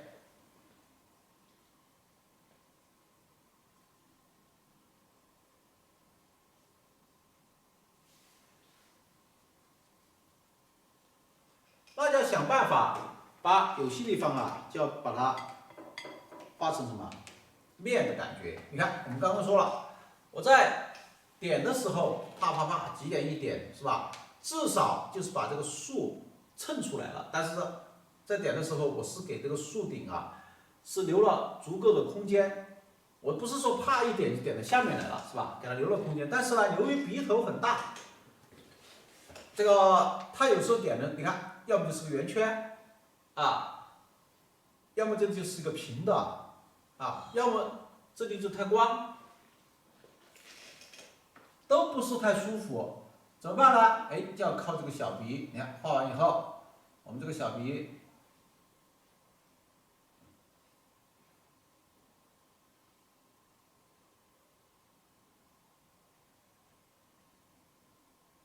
稍微把这个圆的、把这个方的、把这个直的，你看都把它处理一下，马上就会觉得很舒服了，是吧？马上就觉得很舒服了。所以说这个整形啊是非常关键的。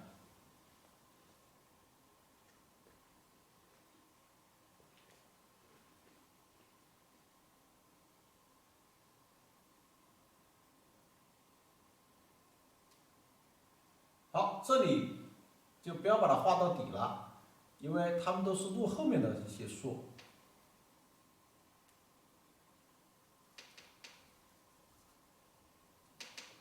你看，我就把它留下来了。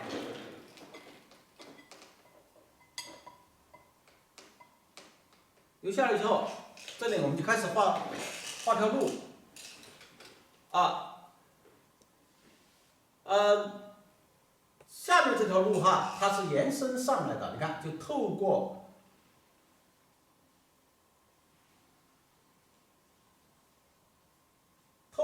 这个树，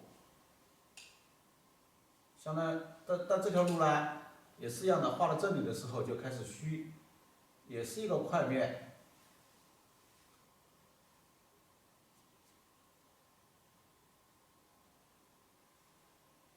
我们都说了嘛，各种关系的处理啊，这个各种关系的处理啊，它其实都包括了这些哈，这下面这些，都不知道它太清楚了。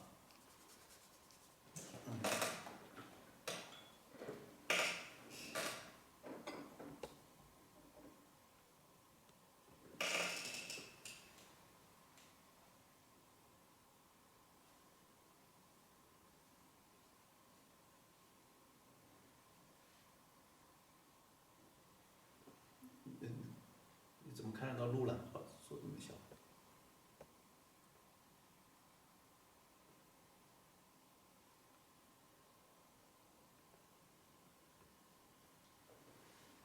好，这条路呢也是这样子的哈，也是因为这里有个石头冒起来了，那就把这个路挡住了，你就不要去绕着它走一圈，然后下来，这个就不好看哈。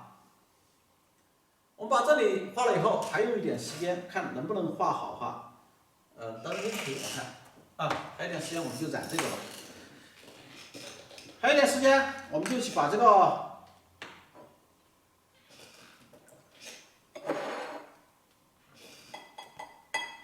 我再提先调点颜色。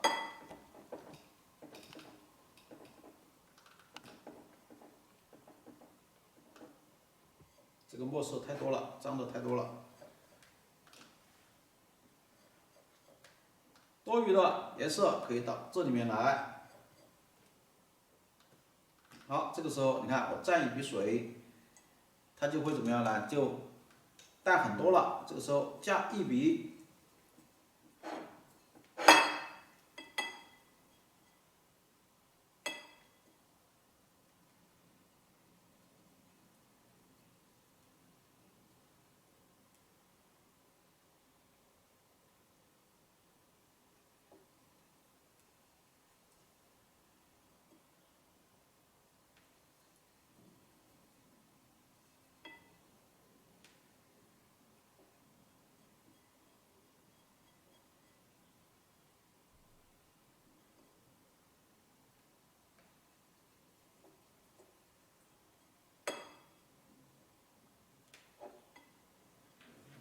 把它调好以后，然后我们就是说第3个步骤染石头。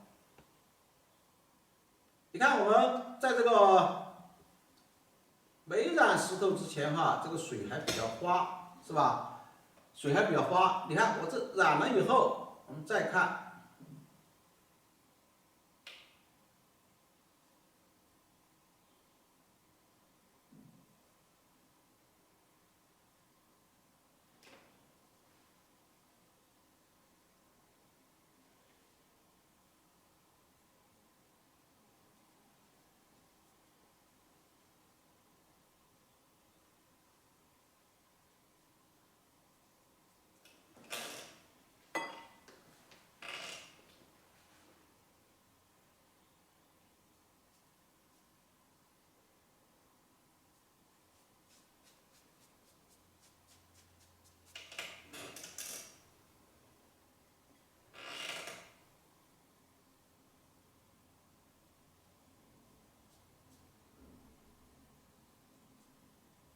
哎，包括这些大石头啊、小石头啊这些，都把它染一下。但凡有留空的地方，包括这边上，我把它这么一染，把这些亮度一旦把它压下来以后，马上水就怎么样了？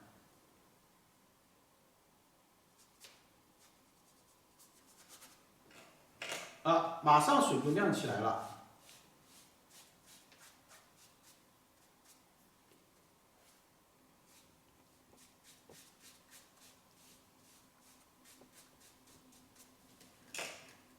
啊，大家看是吧？马上水就亮起来了，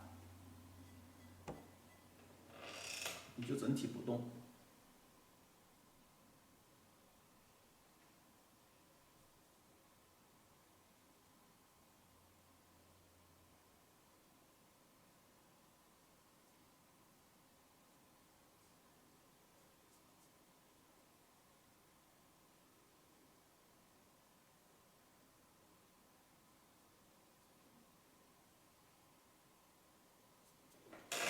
现在我只是干什么？只是把这个石头染了，是吧？把石头染了。我们现在将就这个颜色，我们把水再染一下。好，你比方说染水的时候呢，水分可以稍微多一点。我这里，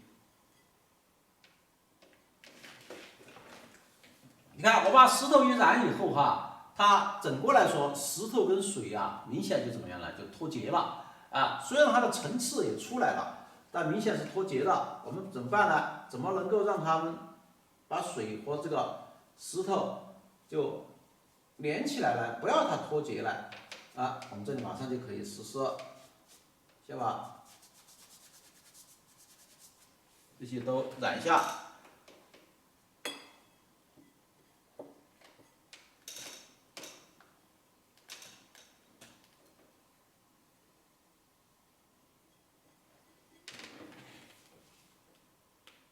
你看哈，它在烘染的时候，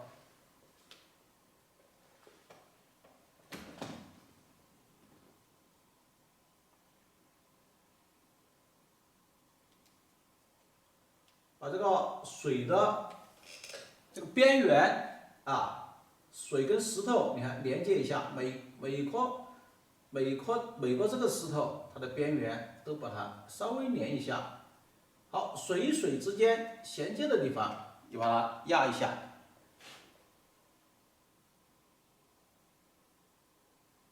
对吧？压一下。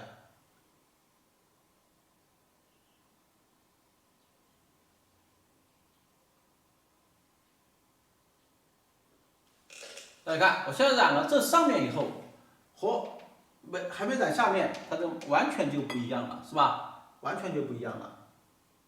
好，把下面你看稍微一染，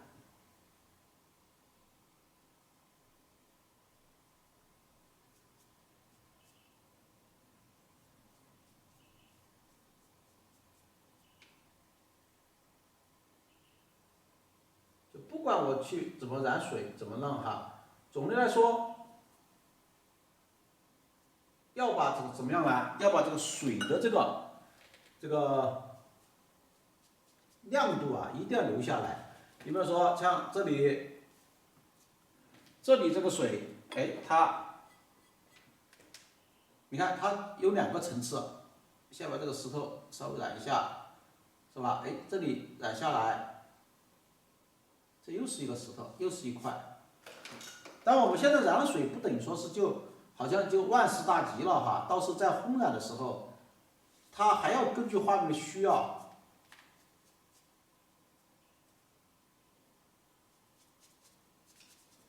还要根据画面的需要去调整很多。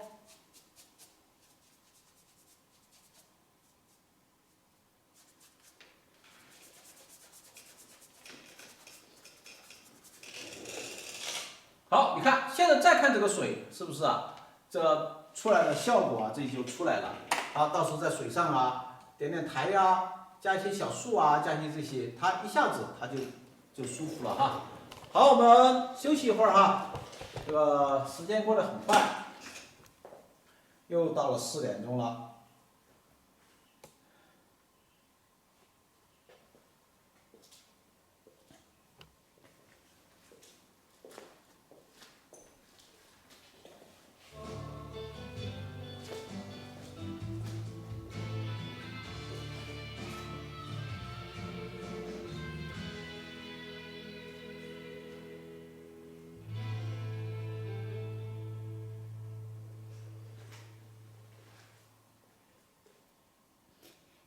刚刚有位老师说要看一个整体的构图的，因为一开始的话，上节课休息的时候，老师上面是折着的，这会儿的话正好给大家看一个整体，看完整体我再给大家局部把下面的看下面老师画的这个部位。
今天的话是4尺束缚的啊。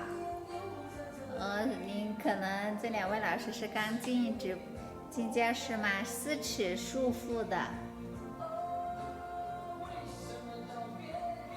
给大家看个整体。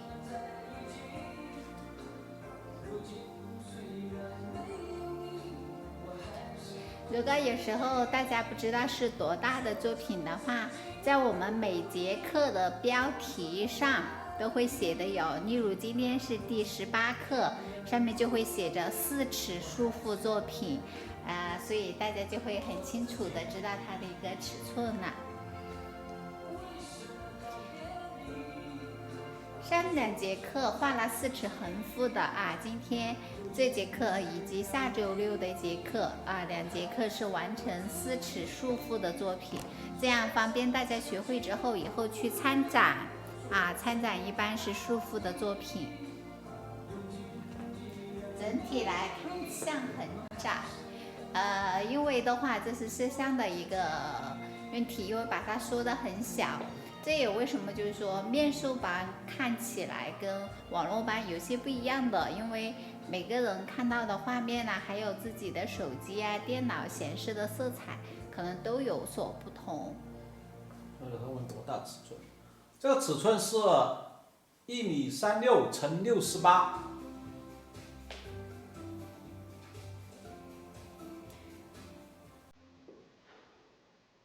其实现在算起来也差不多呀，你看啊，它这个是一半，这上面是一半，是吧？正好就是1.36米，这个。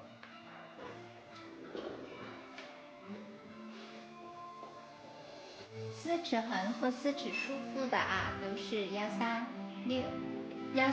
乘以68，只不过是它的一个宽跟长的它的位置不同而已。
承认应该是4次，这就是张4次的，应该是4次啊。上课之前就给大家说了，这是张4次整张的作品啊。你看我的这个高度嘛，是吧？这个高度，这次是张4次整张的哈。我们其实最简单的，你们点开这个课程，上面就会写的很清楚。今天是4次束缚的一张作品，每一个课程前面啊，每一个课程前面都会有这么一个这个哈，都上面都你看我这个，我现在在看这个就是大屏幕上面哈，就会写的4次束缚作品啊。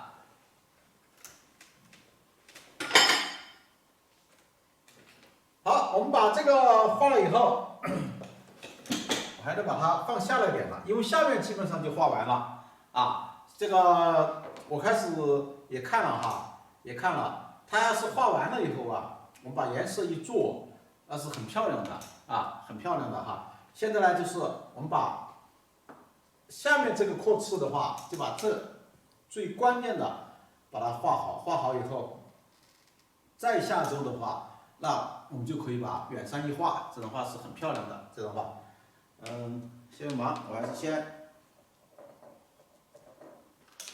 放下来之前，先把这个好多学员会忘掉啊，这画的时候会忘掉这个什么呢？忘掉什么呢？就是把这个30边上啊，要点一些点子。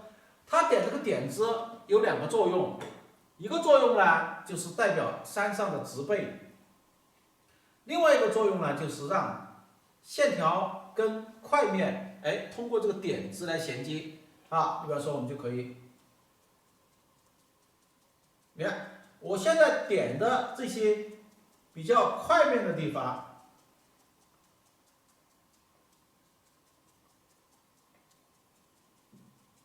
是吧？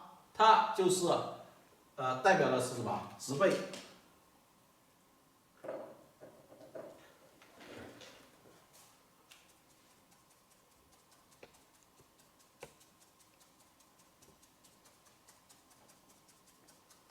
代表的是植被。好，然后把这些点好了以后哈，这个边缘啊这些就是亮的地方，你就让它们啊产生一定的关系。比如说，我就会稍微轻轻的点一点，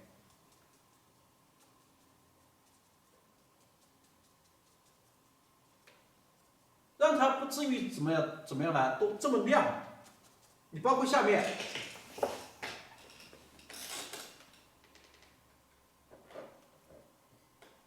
你看我们要点这下面，是吧？也是一样的。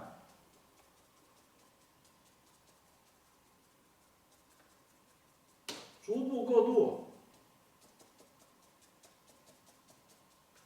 就一定要注意哈，不要一高兴以后，然后就拿着点字笔啪啪啪，把该亮的地方也点了，那就不行了哈。就是我们都说该点的地方点，不该点的地方啊，你千万不要去动它。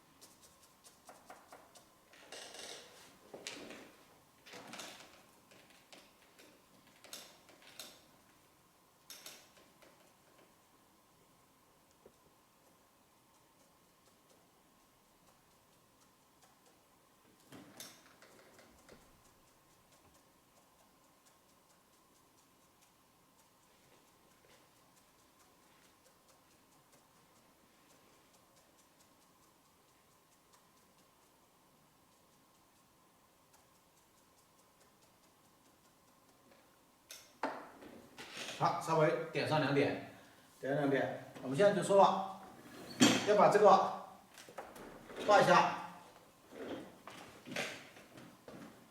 这个桥，我们画一种什么桥呢？不知道给大家看过没有哈？这个石桥，给大家画石桥。墨色还是基本上就是差不多这个墨色吧。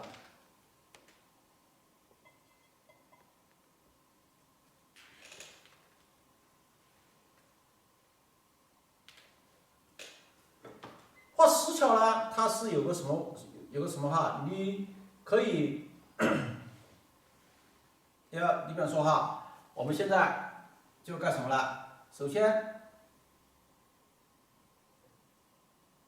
你看把这个桥灯，桥的这个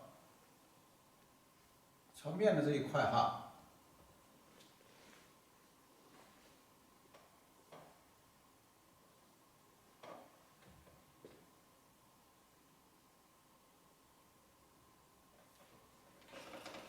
不要把这个桥画的太大，因为我们整体来说哈，就是我们在画的过程中，整体来说呢，都会根据这个画面的需要，是吧？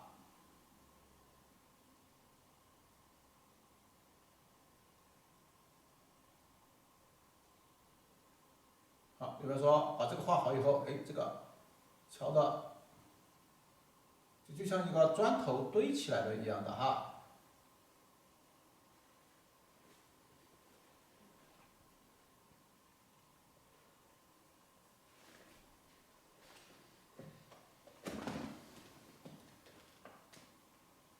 根据这个，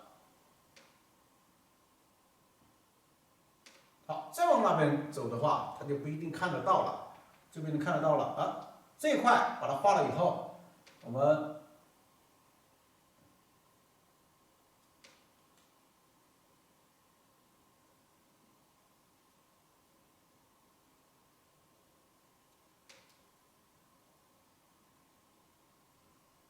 这后面说不定不要画的太清楚。我们如果透视哈，从这边从这边往这边看的话哈，那我能看到这边这个面，就顶上这个面，但是这边因为它是下坡下去了，基本上这个面呢就是越来越少，就看不到了就看不到了。把它画了以后，好，我们首先这个桥一般来说呢，如果是有点历史的桥的话哈，它都会在这个桥这里有这么一个像刻一块碑一样的，上面写着曾家桥是吧？王家桥、张家桥这些哈是吧？好，然后呢，我们到世纪会上面写3个字或者是他给桥起个名字，把这个画好以后，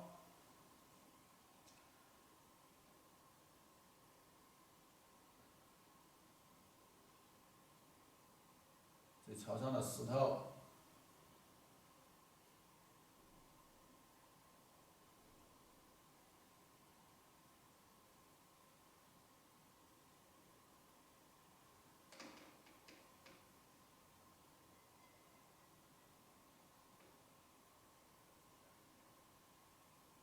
这桥跨度蛮大的，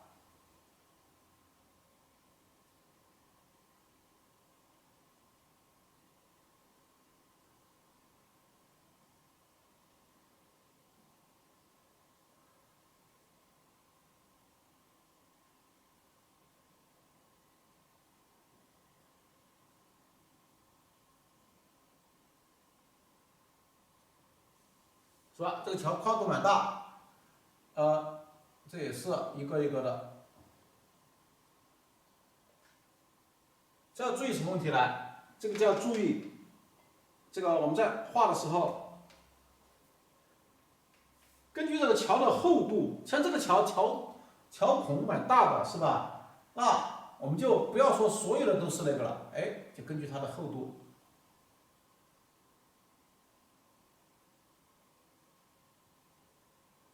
你看，把这个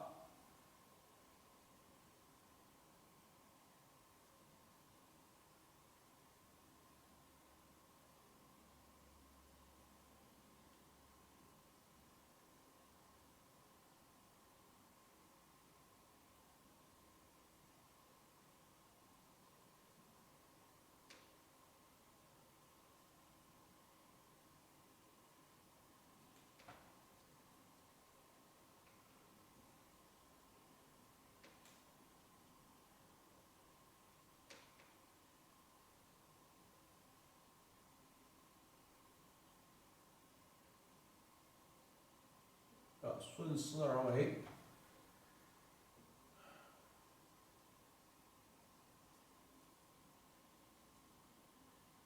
你看我们的石桥其实很简单，主要是这几根线条，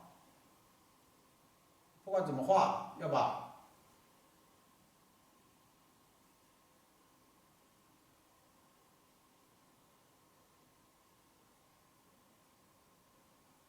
你看这里面石头把它画的不要太规矩，好，到后面的话以叉为主，关键是怎么样呢？把它画了以后，如果你要想它立体感有的话，第一，这个桥，你看要把这里把它画的比较深，画深了以后，哎，里面你还有一点，它都是石头嘛。还有一些这个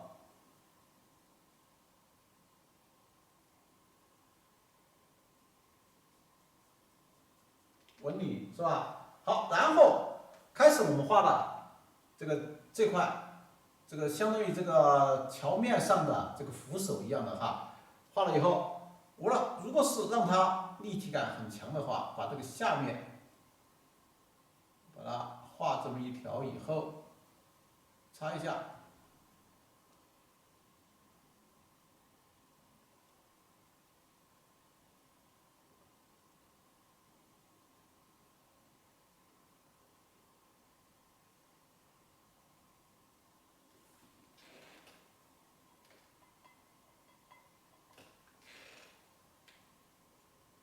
有些桥呢，哎，它是这样子逐步下来的。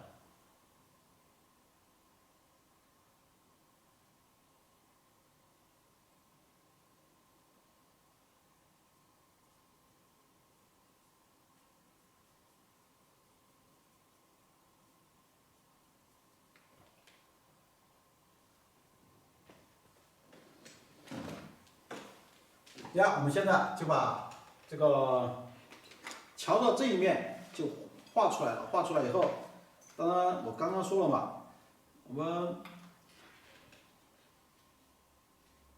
给桥起个名字啊，其实现在起不起名字都无所谓，因为很小很小了，我们就点3个点，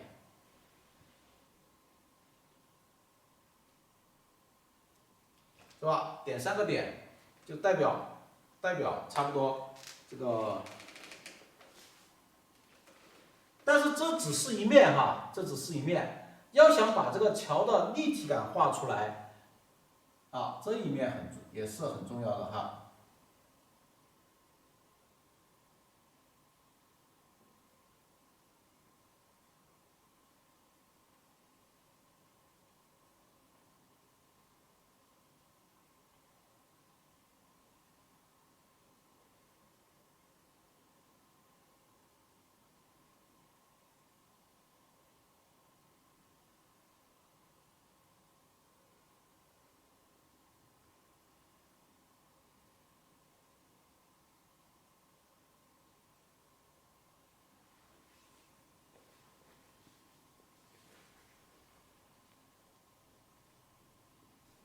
你看这一面，它这个也是逐步往上。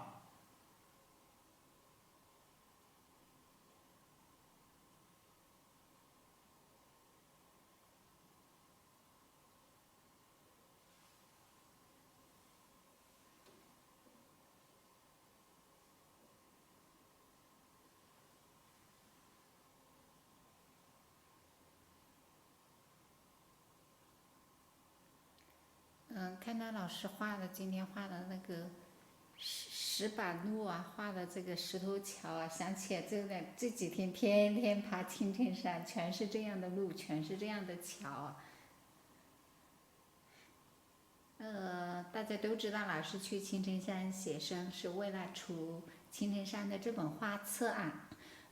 很多我在爬山的时候，我们很多老师给我发来信息，问画册什么时候出版呐、或者什么时候来到四川了，一定要请吃饭安排呀。这个因为老师的行程各方面写生的行程都是安排好了，很抱歉，我们很多老师还给我发了微信，因为在爬山没有回，然后都打了很多电话，感谢大家的申请邀请啊，因为老师写生任务重，没有办法啊，期待下次有机会我们大家来啊彩墨增钢彩墨画院啊来做客。好，你看我在中间这里啊，就把它稍微把路画出来以后，哎，稍微用淡墨染它一下，就把这两边这个桥的这个灯子一样的哈，就说人走在上面，它高出桥面一截啊，相对而言呢，这个就凸出来了啊，就凸出来了。我们把这里画好以后，这个地方我们刚刚说了嘛，是准备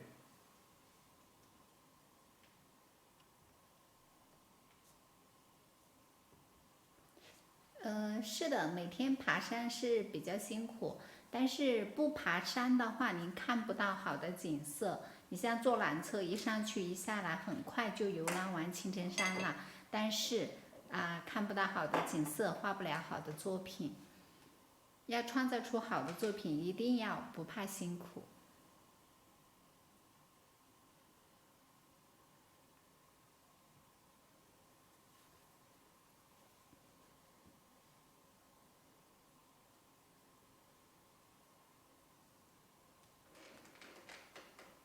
哎，你看，我们就要干什么呢？把这个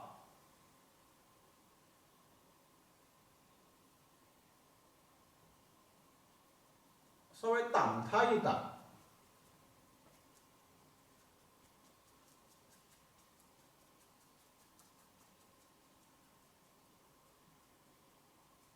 哎，大家一看，这个也叫处理各种关系，是吧？这个也叫处理各种关系。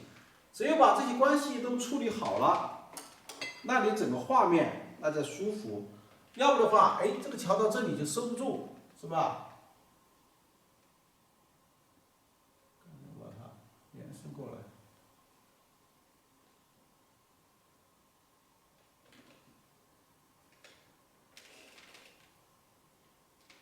现在呢，又是一个比较就是说比较细致的画法吧，其实难度都没有难度，它只是就是说在画的时候，我们要细致一点。怎么样细致一点呢？你比方说，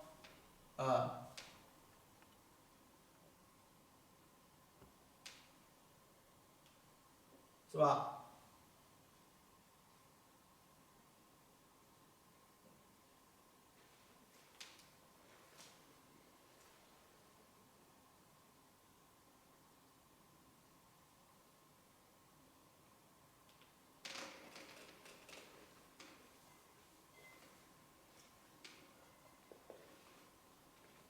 比较干一点，你看这个是很高的，修了一个很高的这个，看一下正面看一下，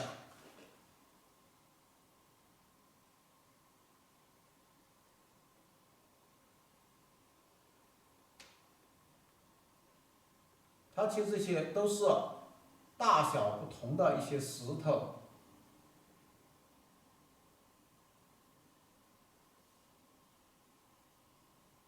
当然你在画的过程中呢，就要注意什么问题呢？就要有些地方画的密一点，有些地方画的疏一点，要有疏密关系。好，到后面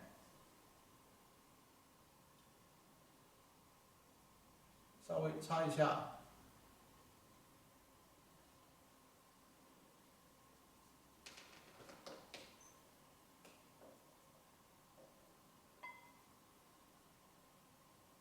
靠近里面的擦一下，因为擦它的目的，一方面它把这个树衬出来了，另外一方面让这个又更加的厚重了，是吧？它就有层次，就有质感。把这个画了以后，我们这个桥过来以后。它本来是这里什么都没有的，哎，把这个修出来以后，还把这个楼梯啊也是非常高一个，反正比较陡吧，因为把这里画出来以后。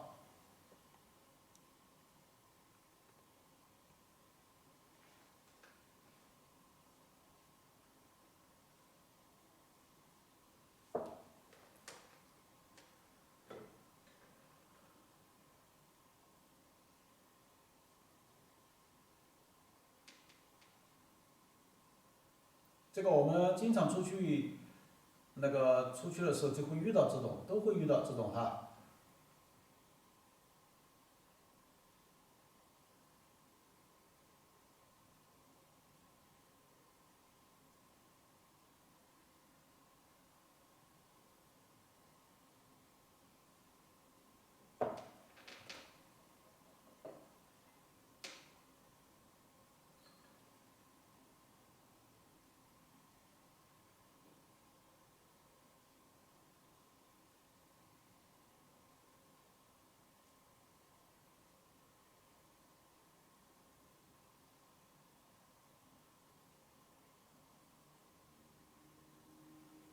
你看它其实并不难画，但是呢它比较复杂，就是你还不能着急，还要把这个缝对好。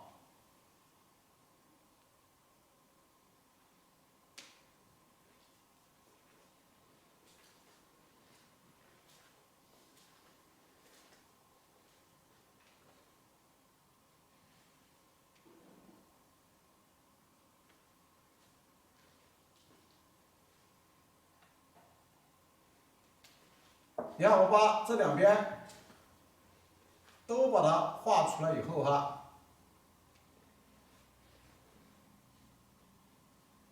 如果我们处理的话，你看两边就会怎么样呢？两边就会都在亮，这就不好看了，这个画面上就不舒服了。我们就要想办法把它的立体感把它表现出来。怎么样能够把它立体感表现出来呢？我们把这个边上，因为正好这是背光的地方。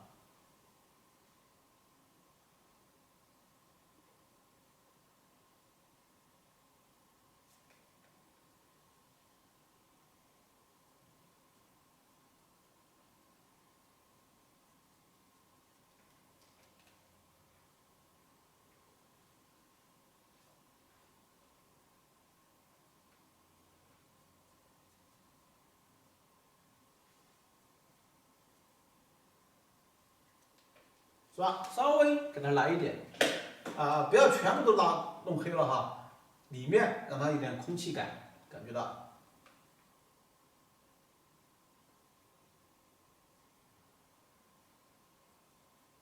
至于后面，那就越画越画越虚。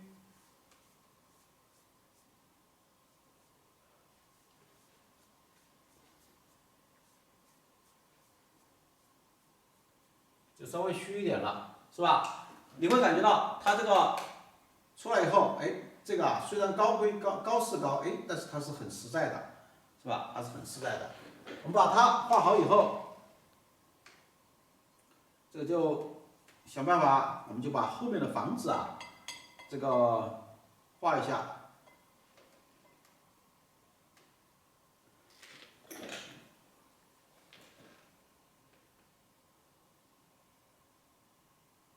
开始呢，我在画的时候我在打这个铅笔稿的时候呢，我就觉得我把这个门这个大门画的稍微跟它对着了不是太好，我稍微这里就改变一下。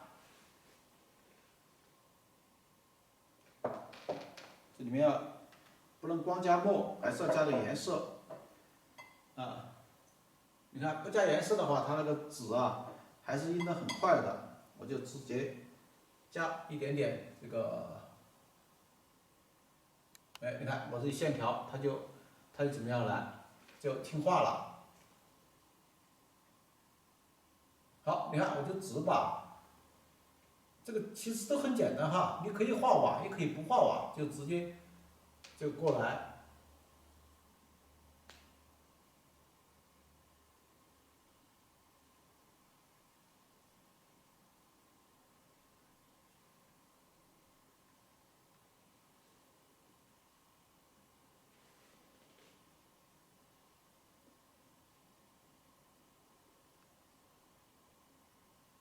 好，这里可以挂个匾，你不要写个征服啊之类的，就简单一点哈，其实就是乱点2个点。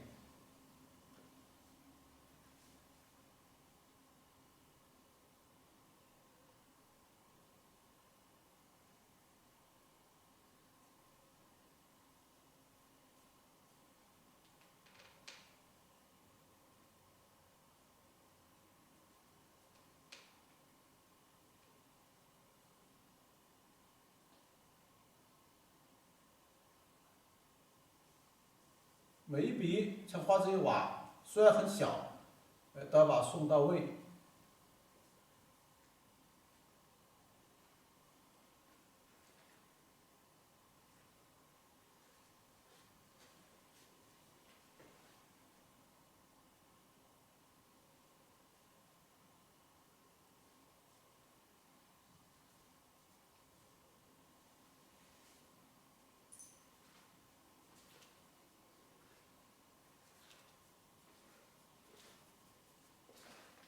因为我们的彩墨之家哈，也有一个这个门儿，大家有看到过的没有？我们班上有没有这次来参加学习的？基础班有没有？有的话，大家看到就知道，哎，彩墨之家的大门啊，也有这么一个这个。这么一道墙，我把所有上面都画了一些很多这个很漂亮的，看到了，有人看到了，对。我们基础班的有很多是基础班跟提高班一起报名了的，然后又再参加了这一期的面授班的。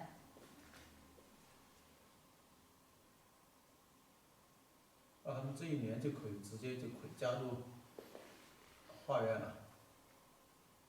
没有，他参加提高班的好多是，去年2022年春季，然后秋季加上今年提高班，还有面授班、基础班，有的连续4、5期。然后我们这里也是一样的，就是说这边呢，就让它基本上有一点点感觉，是吧？哎，这边长一点，这边短一点，这边短一点。把这个画好以后。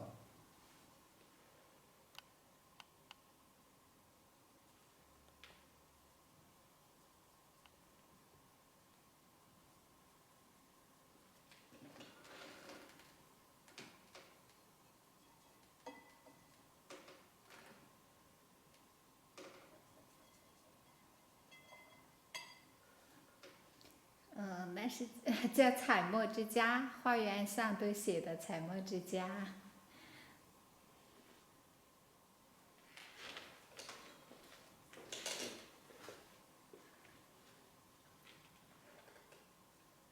这个画了半天哈，其实就是把它的大院子把它画出来了，画出来了以后，好，我们现在呢就可以这个在这个院子中间，我们就可以比方说，哎，这个院子进来，这里有道门，这里有一个房子，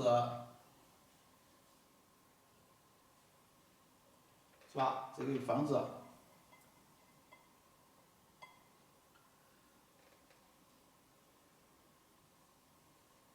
我是从来你们看到的这个院子这个画哈，这是我就说是第一次画墙绘。其实这是融会贯通的哈，你只要把基本功练好了以后，自己家如果有院子或者自己家有墙这些都可以非常简单的就可以解决。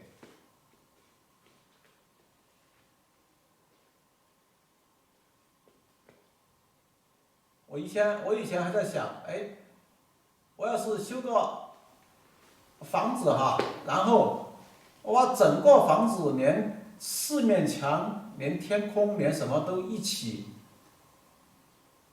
都画成彩墨山水，进去以后感觉哇，那种感觉应该也是挺好的。但是呢，如果是这样子的话，它除非是参观，它就没有实用性。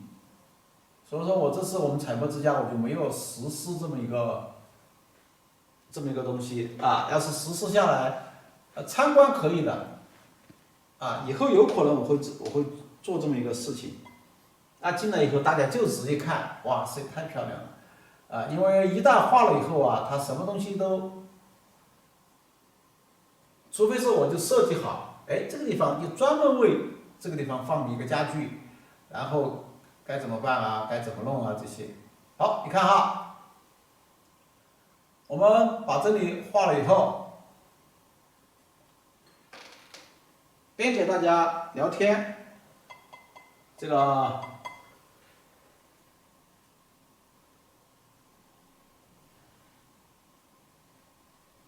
其实这些房子啊，都就画的很简单了，因为有这么大堵墙的话，把这个挡住，你房子基本上。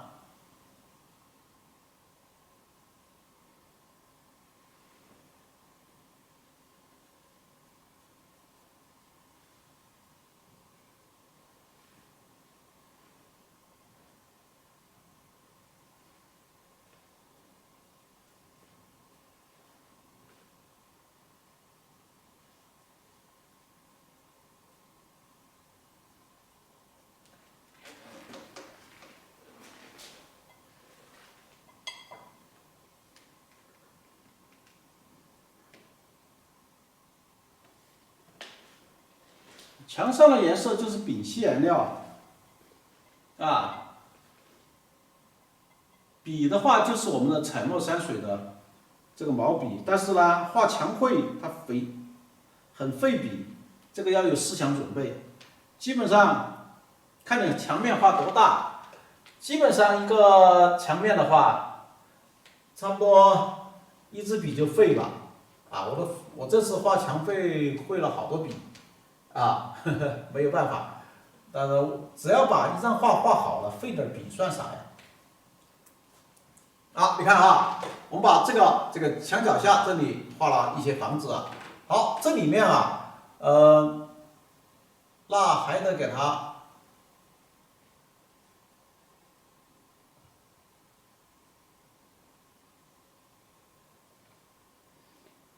岳老师，你要是自己要画的话，事先不要用新笔啊，不要用专用笔的新笔直接去画，用过一段时间的笔再去画，因为墙绘用丙烯颜料一画，你那个笔的话基本上就没办法再用了的。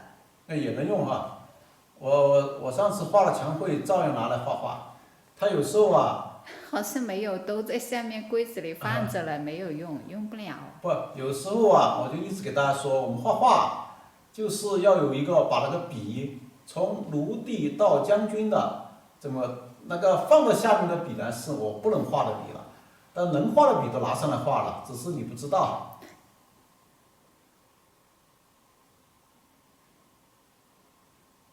因为有时候我们这个毛笔，你感觉好像这个笔是画30的，啊，是吧？感觉好像画30的你不好，不能用。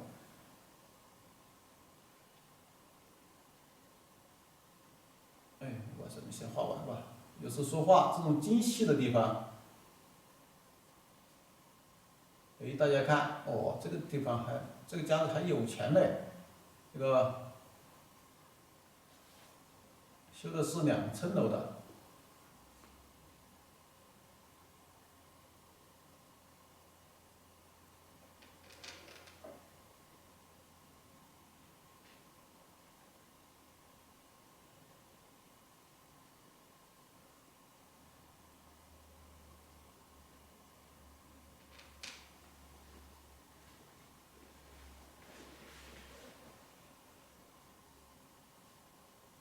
这个窗子你在画的时候一定要注意调整好啊。它这个门进来正好就是窗子的位置，是吧？你不要怎么样呢？哦，我这里是扶手，是吧？这个，那你把窗子画到个扶手下面，那就不协调了哈。就是在画的时候一定要注意。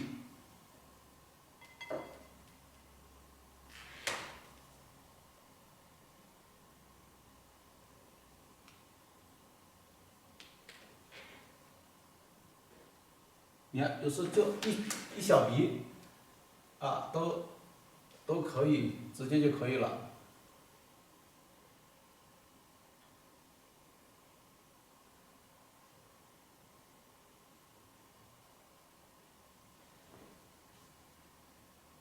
其实画面很小了，你看我就在画的过程中啊，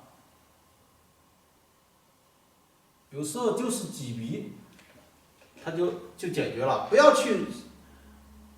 要去想着，哎呀，我要把这个画的多复杂，多怎么样啊？你反而有时候画的越复杂啊，反而越不好啊，反而越不好。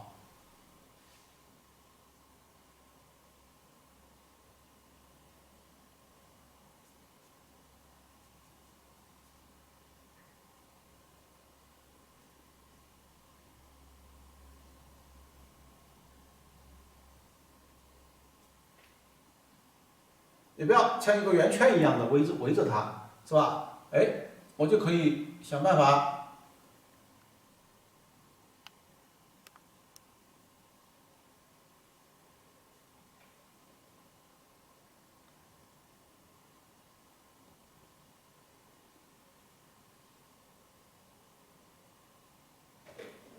你看这面有前有后，啊，有前有后，有稀，这个有错落，这就可以了。啊，这已经算是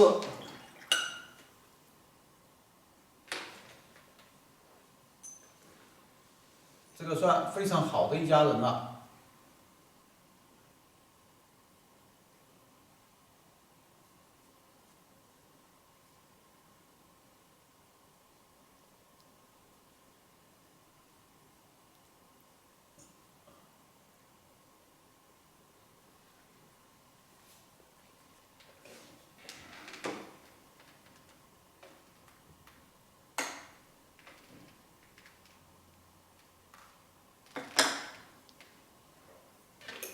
我们把它画好以后，这里调点颜色，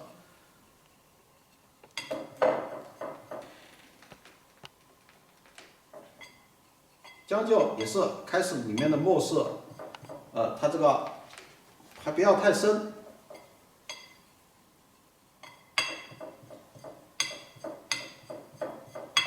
现在还有10分钟，我们利用这10分钟时间，再画一点东西。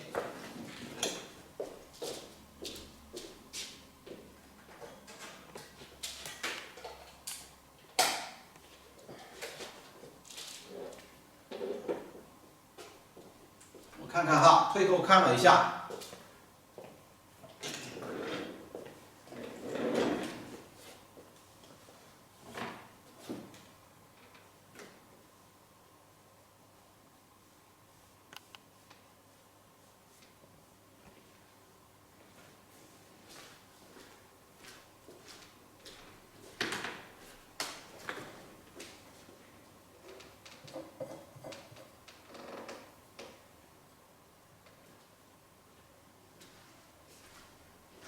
这边把它画好以后，好，然后我觉得，哎，就这个，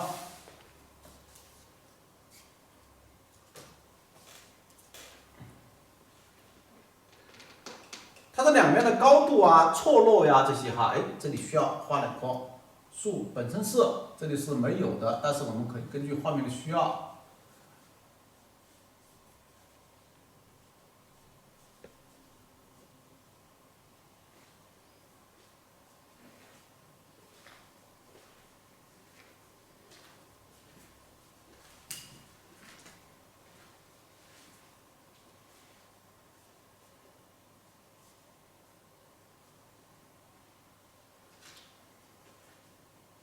你看，要画这个树啊，其实很简单，你只需要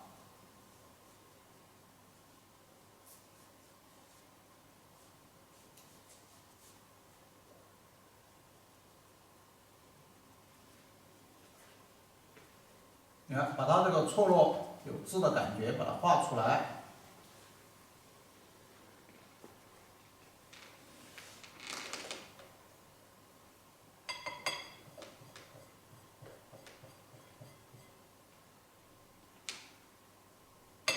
落地窗，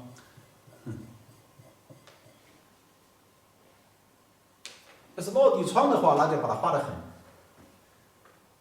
把它画的是非常的这个好。你比方说，现在你光一层这个还不是太舒服，是吧？我怎么办呢？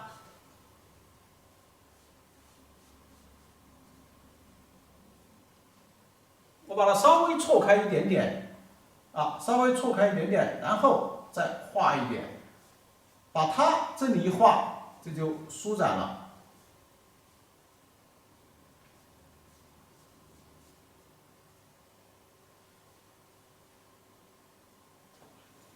中间连这么一颗，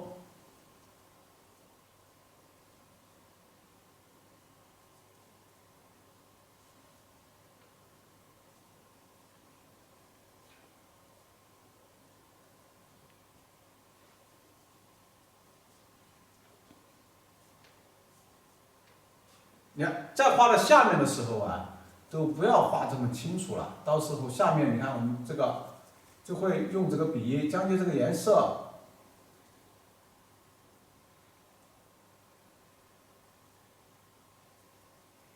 把下面把它怎么样呢？衬出来。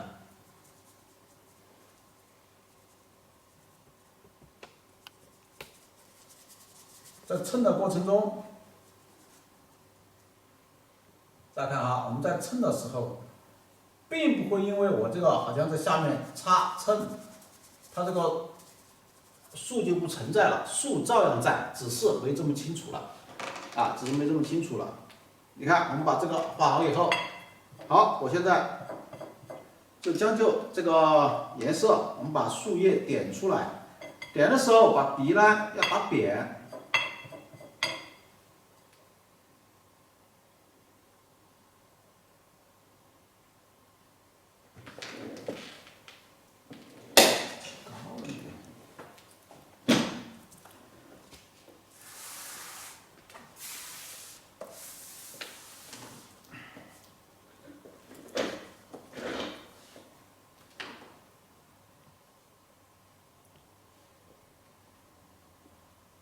把笔打扁了以后，就横着走。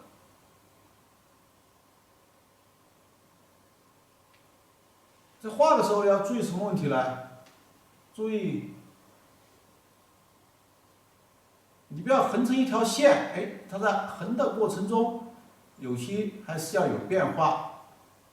你看这里有些高，像这里就是一条线，太明显，错落一下，点一下。是吧？一下子它就有变化了。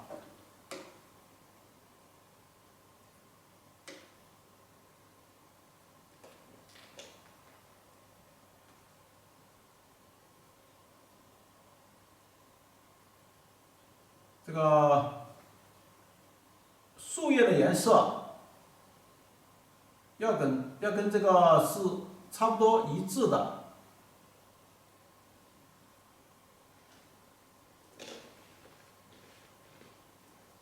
跟这个树枝是一致的，这样子，你看我在点的时候如果觉得好的地方，那我就可以干什么呢？保留下来。如果觉得不太好的地方，我就可以通过这个树叶，把有些地方你看一压就压住了，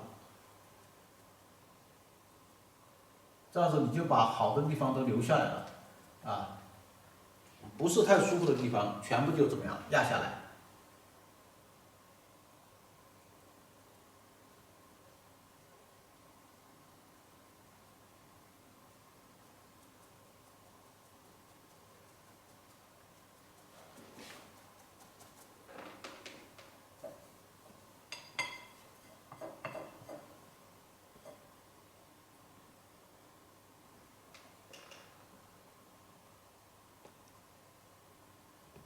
其实这些都很简单，因为它在画面上它都不是主要的要表现的对象。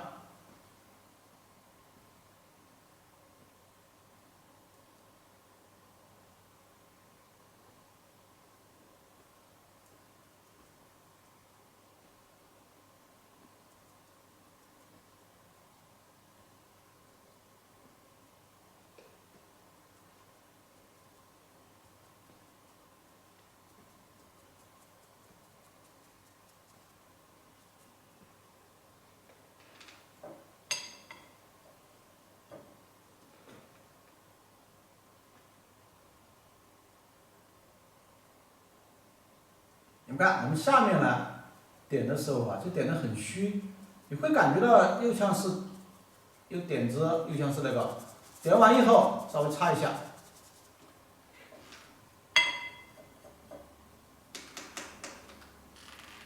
里面随便点一下，把这个树啊这些衬出来。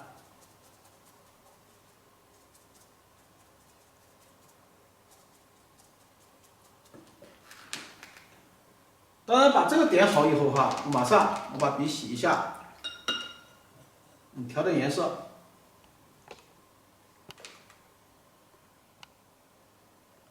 我这里就调点山绿，加墨，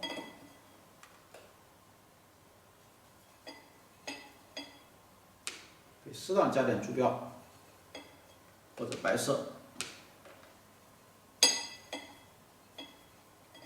你看这颜色就很淡，是吧？颜色很淡，我们把这个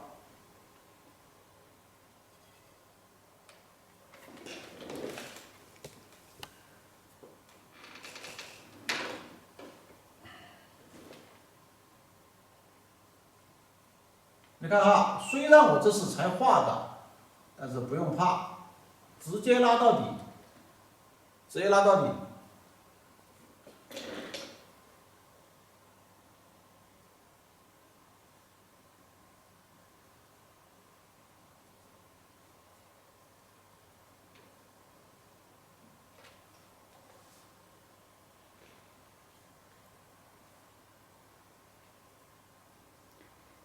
不知不觉我们的课程已经网络班课今天第18课了啊。我们很多老师最关心的是，咨询的最多的是下半年老师面授班什么时候开班。目前面授班什么时候开班，老师自己还定不了时间。因为要等画册看出版的时间，因为老师首要任务是把这本新的版的第7本画名山的画册出版出来。所以大家就关注老师的微信公众号增冈彩墨画院的通知啊，当然的话也可以关注我微信朋友圈的一个通知啊，我的微信号，或者是有时候打电话咨询我都可以18870379135啊，这几种方式您都可以第一时间了解到老师面授班的一个信息。只是说面授班每次的名额有限，大家报名太踊跃很快，我没办法通知啊。我们很多老师就给我发信息，面授班开班了，一定要通知我呀，啊，定好时间一定要通知，因为这个公告一出来的话，我的手机是忙个不停的，是没有时间去通知到您的，所以在这里说声抱歉啊，大家就通过老师的微信公众号通知啊，通过我的手机呀、微信啊来了解一下最新消息就可以了。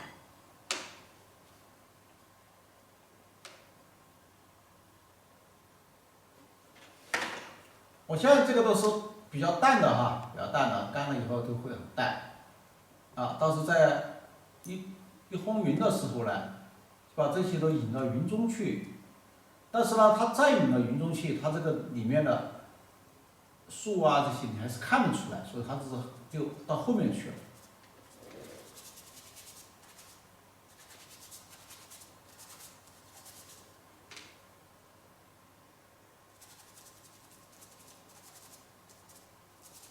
是吧？你看，我就要把它和云气啊这些雾气衔接，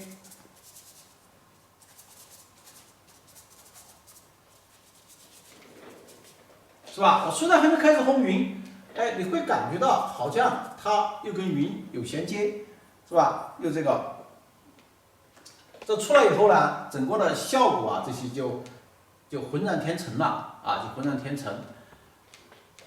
今天我们就刚刚夏老师说的哈，时间过得很快啊。你看今天我们把这段话一画完，我们这第18节课呢就结束了哈，就结束。在下周这段话一完成，到第20节课的时候，我会根据你们这个交的作业啊，会根据你们交的作业，然后根据你们的这个问题，我说不定也不一定画一张画，就把你们这个问题比较多的，好，我再给大家再画一下，因为我们还说了这个班是基础班，把基础打牢了，那是非常重要的，非常重要的哈。